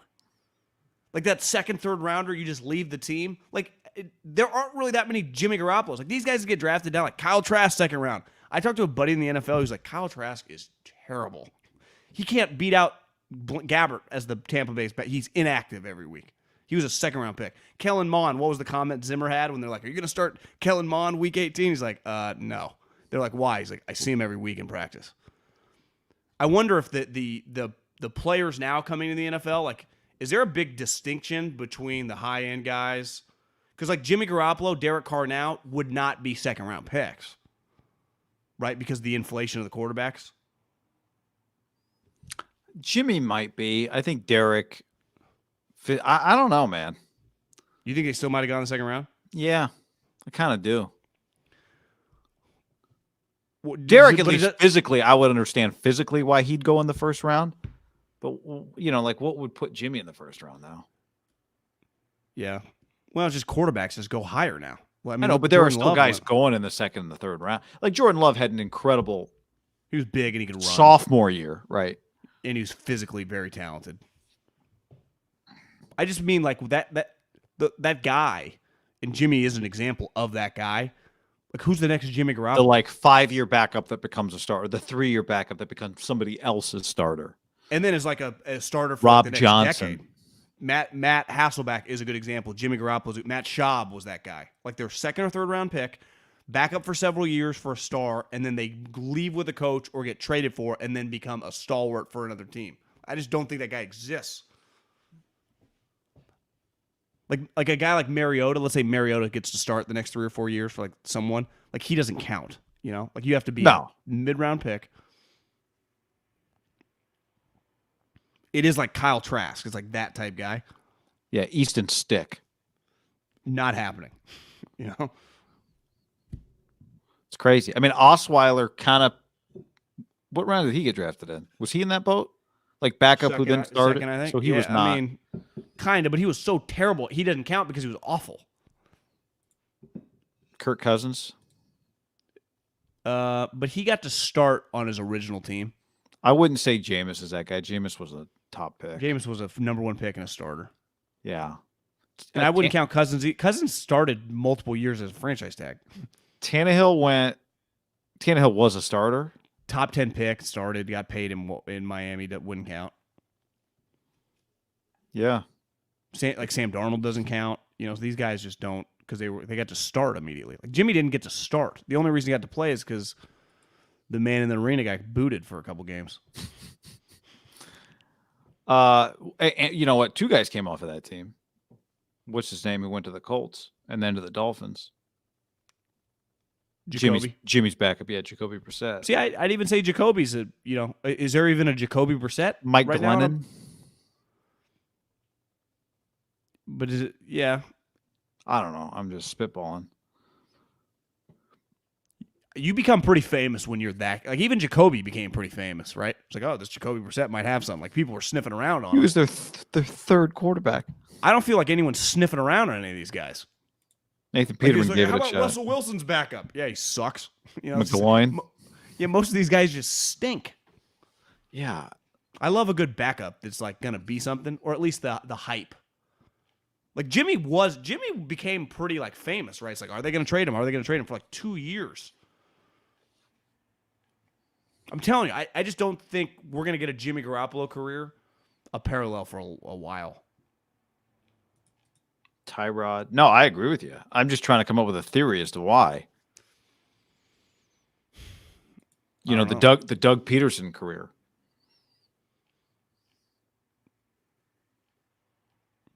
It's kind of like what's his name for the Chargers? He's way worse. Chase Daniel. Yeah. Yeah. That's true though. But that career happens. Like I bet you look up Nick Mullins plays in the league for 9 years. You know, I mean, they're guys just maintain as backups. Minshew, what's his career going to look like? Yeah, he's an interesting. That's a good name. I'd say keep an eye on Minshew. 6th round pick, little bit of a later pick. I mean, but what he needs is like for Sirianni's OC to get a job, right? Or just simply as like, yeah, he could even end up like Jalen Hurts breaks his foot week 1, and he just starts the rest of the season. They win 10 games. It's like, oh shit. Yeah. Or does Howie trade him this offseason for like a 2? No, I don't think he'd go for 2, but he makes $800,000. Trey Lance a backup, you know. Yeah, he's keep an eye on Trey Lance because he's the only guy of this crew that's not starting, right? And I've come around. He's not guaranteed to start 2022. Let's just see. Let's just see. I mean, it's Deebo getting $150 million this offseason. Part of what I'm saying too is like Foles got to start for the Eagles with Chip Kelly. He became a starter, on his original team. Right. I guess even Minshew got to start a little bit, for the Jags. Started a lot after Foles got hurt. Yeah, because he broke his clavicle. Yeah. Comeback special teams coach of the year, Hightower. Does he win that award? Do you feel any different about him keeping his job, or is it more a reflection on the Packers? Okay, the Packers are the worst special teams. Well, I understand. I do feel I thought it was guaranteed, and now I'm not positive that it's guaranteed. He did have a big moment. Kevin trying to shop for receivers at Ross says Deebo, $522 million, 60 guaranteed. What I would do if I was $60 million. You would sign for $60 million if you were Deebo? No. What I would do if I was Deebo is I would combine. I tweeted this out like I think last week. I would be like, you don't have to pay me as the highest paid wide receiver. You don't have to pay me as the highest paid running back. But I'll pick a running back, $11 million for a running back, $18 million for a wide receiver. I'm a $32 million player. And kick returner, like what does Cardale Patterson get? 5? Yeah, add 2 on for that as well. His value is not. It's hard to quantify. Could you what I do with Deebo is like, could I just go like 3 for 100? Because I don't. Is he a 6-year guy? Why would he agree to that? You see, Jerry's already blasting Amari. What'd he say? Was pissed. I just saw the headline like Jerry lays into Amari Cooper, and I refused to even click. But I think he went on the radio and was like, I think he started blasting some people. He's like, it was like Thursday. He's like, he's still not over the loss. I have not decided what to do with coaches, and I think he was just ranting. I think one of them, something on Amari, needs to be more productive. Because I bet if you're Jerry, Amari's body language can piss you off. It's like, Amari, I'm paying you fucking $20 million a year. Can you try to act like you care? And I'd say, well, Jerry, Amari's not king, great body language guy. I don't have any comment on Cooper's contract. I thought that the way we were playing early when we did make something happen, I thought Cooper had a big part of it. But how he fits in, he should take half the field with him when he runs a route. Not half. Half is exaggeration, of course. But a whole bunch of defense should have to honor Cooper. And he ought to be able to catch it in the middle of when they're going with him. Others do. You throw to people that are covered all the time in the NFL. You have to. Most people don't have the numbers of receivers we've had. So yeah, he's being critical. He's not unfair, I don't think. Okay, I guess this is why it came up. They can cut Amari Cooper for $6 million dead cap. Or pay him how much? $20 million. Why would you cut Amari? Wouldn't you just keep him? Yeah, I don't think I would cut him. I know I wouldn't cut him. I would say that this is a big year for Amari with Dallas because next year 4. If they cut him, can they afford Davante? Pretty good contract. I mean, it was essentially a 2-year deal. They paid the $60 million guaranteed basically all within the first 18 months. But they paid the 60. They paid a lot of money. Like you're paying the 60 whether he's there for 4 or for 2. But you can get out if you wanted to. That's cool, but then you paid 60 for 2 years. And he was productive. Or 3. Has it only been 2? No, because when they traded for him, he was under contract. Yeah, okay. It feels like he's been there longer than that, though. Yeah, that's what I mean. Like, it feels like he's been there at least 4. But that would make sense. Been there for 2, then the contract kicked in for another 2. But I thought they paid him earlier. I think he played on a 5th-year option.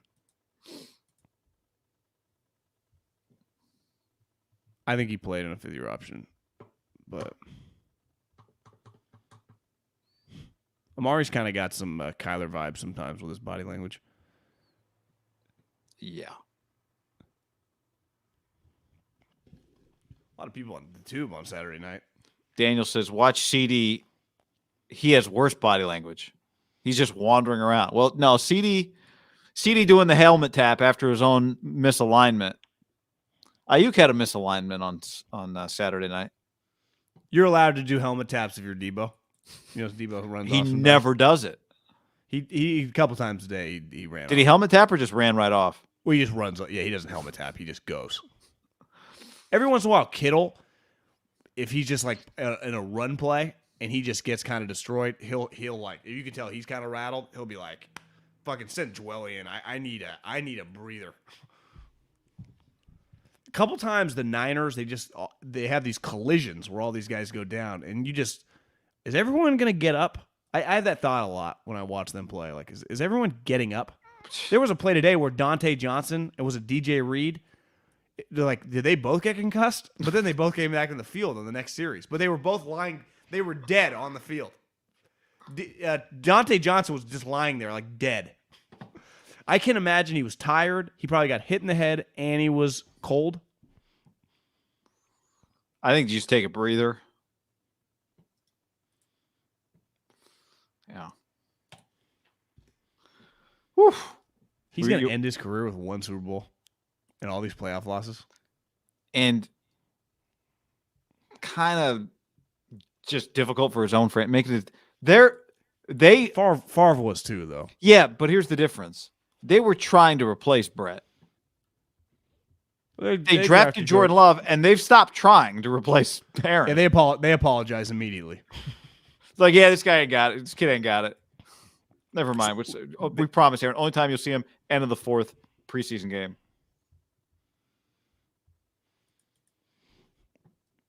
Where are we at? What's Shanahan's contract status? Are we in year? He got the extension. He's got multiple 6 years, so he got 6 years after the Super Bowl. So he's in year 2 of 6. So next year, he'd be year 3, year 4, year 5, year 6. We have 4 years left on his contract. Is he going to need a raise? Go to the Super Bowl again? What would you guess he makes? 10? Yeah. Do you see Matt Rule would be interested in the Michigan job if Harbaugh left? Did Matt Rule just hire what's his name from the Giants? Didn't he just hire McAdoo as OC? Was that McAdoo? happened? Yeah, he just hired McAdoo. Yeah. Who I did see some people were like, well, people will forget when he was just the OC for the Giants, Eli had like his best year of his career. I think McAdoo, Will Brinson tweeted the picture. He's like, no one has ever changed his look mid-season quite like McAdoo. Starts off with a goatee and just normal hair. Then he does full beard, slick back. It was like 3 separate. It was like week 2 to week 4. His look just completely I didn't realize changed. that was. I mean, obviously it makes sense. It would have been in the same year. I did not realize when I saw that photo that it was in the same year. Yeah, it's a Jason La Canfora article, John. It says Kyle Shanahan sucks, and if the Raiders hire Jim Harbaugh, Matt Rule will wants to go to Michigan. Which would Michigan, if he were at Baylor, Michigan probably, if he was doing his thing at Baylor, but his thing at Baylor was like, I mean, it was good for Baylor, but it wasn't. I guess actually, did he have 1 11-win season at Baylor, or did he not? He did. Yeah, his last season. I think he's a Northeast guy. Would they get a better coach? He was highly thought of as a college coach. He went 11-3 his last year. I mean, would they promote their OC, Josh Gaddis? They would make Josh Gaddis the head coach at Michigan. You said who they hire. I'm just thinking out loud. Yeah, I don't know. John Harbaugh? Call Mike Tomlin? Kidding. Mike doesn't like to be. I thought Mike was getting traded to the Raiders. How about the Raiders floating out that they're interested in Josh McDaniels? Hey Raiders, that one to me is a little risky for you. You're gonna go from John Gruden to Josh McDaniels. Yeah, that to me seems a little like a slippery slope of disaster. You're just gonna hire the Patriots guys? Are we sure that the Patriot crew, you're not getting Bill? Do you believe that? Josh McDaniels and the Raiders is kind of a sleeping, it might happen. I've kind of seen some of that on the internet. Well, just go backwards. Let's say you're Josh. Let's accept that Josh wants to leave, right? Well, have you read that Josh McDaniels got an interview anywhere else? Because I have not. No. But let's say he wanted to leave. What jobs would you want to take if you were him? You have to eliminate any job that has a GM that isn't giving him total control, right? Yeah, so the Vikings, the Bears, probably not that interested. Texans in are out. Jobs. Dolphins are out. Right? Jags are out. Yeah, maybe you could convince Shad, I'll take the job, but I'm in charge. You fire that guy. Maybe. Yeah. You'll get me. You're not going to get anybody. You'll get me. So then of that group, how many teams have a quarterback that he might like? I mean, most of these teams, quarterbacks. Would he like Kirk Cousins? Yeah, he would. I mean, he just played with Mac Jones. He would. Would he want to stay in the AFC? Would that just make his life a little easier? Just he's been in that division, conference for a long time. Do coaches even think about that though? Yeah, maybe not. I don't know. I mean, yeah, man. I don't think it's that crazy from Josh's perspective. I agree. But you're saying it's just risky for the Raiders? I think it's very, very risky. I mean, as opposed to Doug Peterson or. Yeah, I mean, you know what I would do if I were the Raiders? I'd be like, the 2 guys that didn't get the Giants job, I'll just blindly hire one of those 2 to be my GM. Just give me Adam Peters. Adam, you want the job? Yeah, or the Chiefs guy. Everyone seemed to love those guys when the Giants were picking between the three of them. I'd be a little nervous if I was a Raider fan if Jim doesn't come. I'd be a little nervous. That's one thing I will say. Because it feels like I don't know. Russillo had Bruce on, and Bruce is like, Feldman? Obviously everyone. Yeah, and one of the things he was saying is like, of course the internet always tries to guess where I got these sources. He's like, listen, sometimes with these college jobs, in my position, you got to be careful. Jimmy Sexton's playing kind of matchmaker. He's like, Jim Harbaugh does not have an agent. He's not like Jim. He's not working he's not some puppet master here. Him and Mark are perfect for each other. I know. This is not. He is not. Trying to milk like the situation. He might be playing a little bit of a role in it, but he's not. This is not Jimmy Sexton orchestrated deal. Nope. Because Jim is still operating as he's going to be the head coach at Michigan, right? Because he's doing recruiting visits. Did you see the video go viral of Arch Manning today and what he looked like in a basketball uniform? How big that fucking guy is? How tall is he? 6'4". Is he that tall? I mean, that's what I guess. 6'2", 6'3". Because you know what he looked like See to how me? thick he looked? How big he looked? He reminded me that one year I went and saw Cody Kessler play high school basketball in Bakersfield. He was a big deal. Like, you gotta understand, he was on his way to USC. He was going to go be USC's quarterback. He was playing high school basketball in Bakersfield, which you could probably imagine. Not a bunch of like fucking future first-round picks he was playing against. Kind of like Arch's squad there. And he looked the same. Like, he looked huge. Like, Cody Kessler was big, but he wasn't 6. I mean, Cody Kessler was like 6'1". The so video Arch is 6'4". The video that you saw, did you see Nick Saban signing the thing on Bill O'Brien's back? Wait, on Bill O'Brien's back? Well, no, he was like signing a piece of paper, but he was using Bill O'Brien's back. I didn't realize that was Bill O'Brien. I just thought that was. I didn't either until I saw another angle. It was Bill O'Brien because he's there with Bill O'Brien as defensive coordinator. I did not realize that was. Bill O'Brien's wearing his black jacket. So Nick's there with his OC in DC. They're just there like people are like, what's the point of even watching Arch to like cheer him on? Well, yeah, the point is like recruiting. You just kind of got to go kiss their ass and support. That you're right. That is him. That does look like him.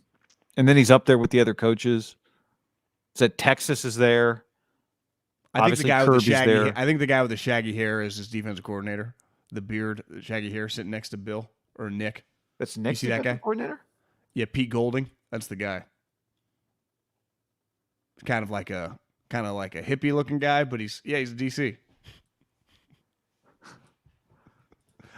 He's now been as DC for 3 years. I think Nick must like him. I bet he's probably pretty good. Somebody just asked on the stream, is this live? Shockingly. Yeah. Yes, we are on past 11 on a Saturday night. It is definitely live. Where's God, I would love for Arch to go to. Is Lincoln Riley recruiting him? I've never met the Mannings, but I know for a fact the Mannings are not sending their kid to Los Angeles to play college football. Yeah, they had a good time where they were. It felt like he would have had a shot at Oklahoma. I don't think, to me, is this kid not playing in the SEC? Well, I mean, look at this group. Well, to me, it's down to 2 schools. He's going to Georgia or Alabama, right? Well, they're not going to send him to play for Lane. And Tennessee's just not good enough. You don't think so? It would surprise me a little bit. His dad is and Eli played there. I know. And Cooper played there too, right? Before he got the back injury. I thought Cooper got hurt in high school. Did he get hurt in college? Maybe he got hurt in high school, but he was committed to go to Ole Miss. I think he went to school at Ole Miss. He just didn't play football. Or did he get hurt? Yeah, did he get hurt in high school or did he get hurt in college? Wherever he went to Ole Miss, though. Okay. Cooper did. I wouldn't say Lane's out of it, but the Mannings and Lane don't feel like a match. Nick actually feels a lot like Peyton Manning. Now, it's not Peyton's kid, but we talk about like Peyton and Eli. It's not their child, It's Cooper's. Cooper's in all the commercials with him, or at least in the whatever that gambling commercial is. I do wonder, like, the chances that he lives up to the hype, because the hype is going to be outrageously high. He's going to be viewed as like LeBron James of football. The one thing with him, right? He'll be pretty fundamentally, you would expect, just kind of like one thing from the Montana before they played that Cotton Bowl against Texas. Whoever the analyst with Keith Jackson is just like, the trials and tribulations is what make a quarterback. And right now there's a lot of quarterbacks coming to the college that there's trials and tribulations aren't exactly the story.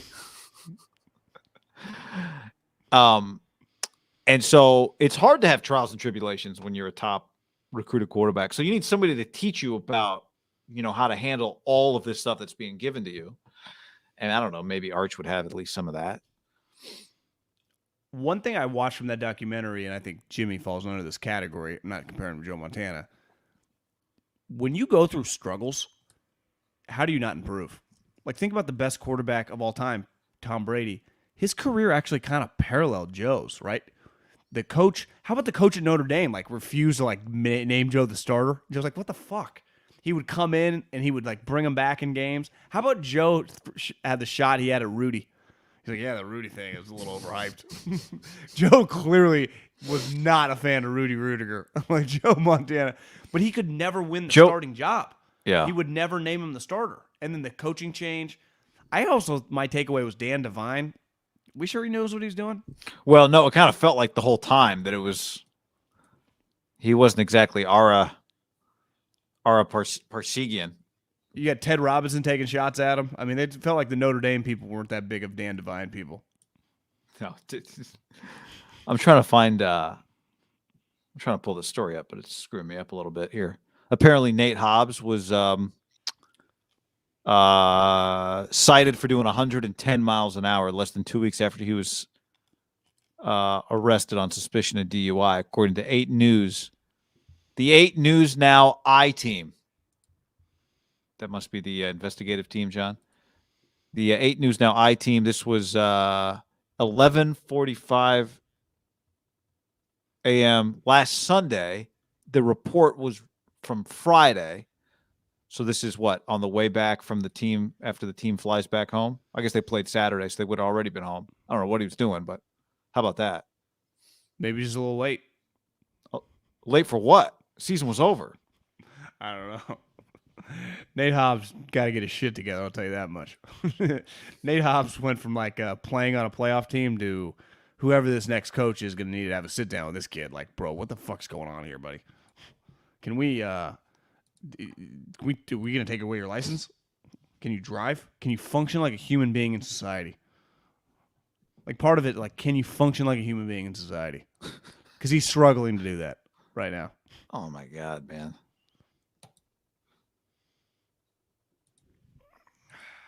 All right. What's your guess right now? Tampa, LA. I mean, we've I have got a hard time closing my eyes and seeing Brady lose, but I want him to lose. I do think the Rams bet on are LA. win, but yeah. I do think the Rams. I will have to watch. Maybe Tampa's not quite what they've been. We're gonna really lock into that game tomorrow. 12 o'clock. Yep. I know the Rams well. I don't probably know the Bucks as well as I should. It's like their games. They felt like the Warriors. Like, I didn't even feel like their games mattered whenever I'd watch them on Fox. Like, what? This is irrelevant. This game is irrelevant. And then even their playoff game, like, this is stupid. They're playing the Eagles. Fucking Tom's not even sweating. Like, this is stupid. At least the Rams played meaningful games, and the Niners, even the Cowboys kind of. Also, the Bucks atmosphere just sucks. Yeah, just tomorrow's a real game. Tomorrow, I feels like the first real game the Bucks have played in like 3 months. Like, that actually matters. It's like, yeah, this matters. Chiefs are not quite in that category, but yeah. All right. Hey, like the Bills. Like, I feel like the Bills have played in real games. Oh, they absolutely have. I mean, they've played ever since that Patriots Monday night game. Monday night, Sunday night, whatever it was. Monday, yeah. If you're here right now, YouTube, hit that like button. Hit that like button. Hit that like button. Hit that like button. Hit that like button. Hit that like button. You're like got an earbud while you and your wife are watching Super Bad, but just pull the phone out real quick. Let me just hit that like button. All right. Raiders play tomorrow? No, I'm just kidding. Oh, it's so good. That's mean. We were talking about one of their players who was going 120 miles an hour. That wasn't 110. 110, yeah. After he got a DUI, that he claims he didn't get a DUI because of the rules, But hey, thanks to everybody for hanging. Get that algorithm up. Yeah, get that algorithm up. Hit that button. Get that algorithm up. Hit that like button. Dirty. Was that my comment dirty? Yeah, I think it was dirty to your comment.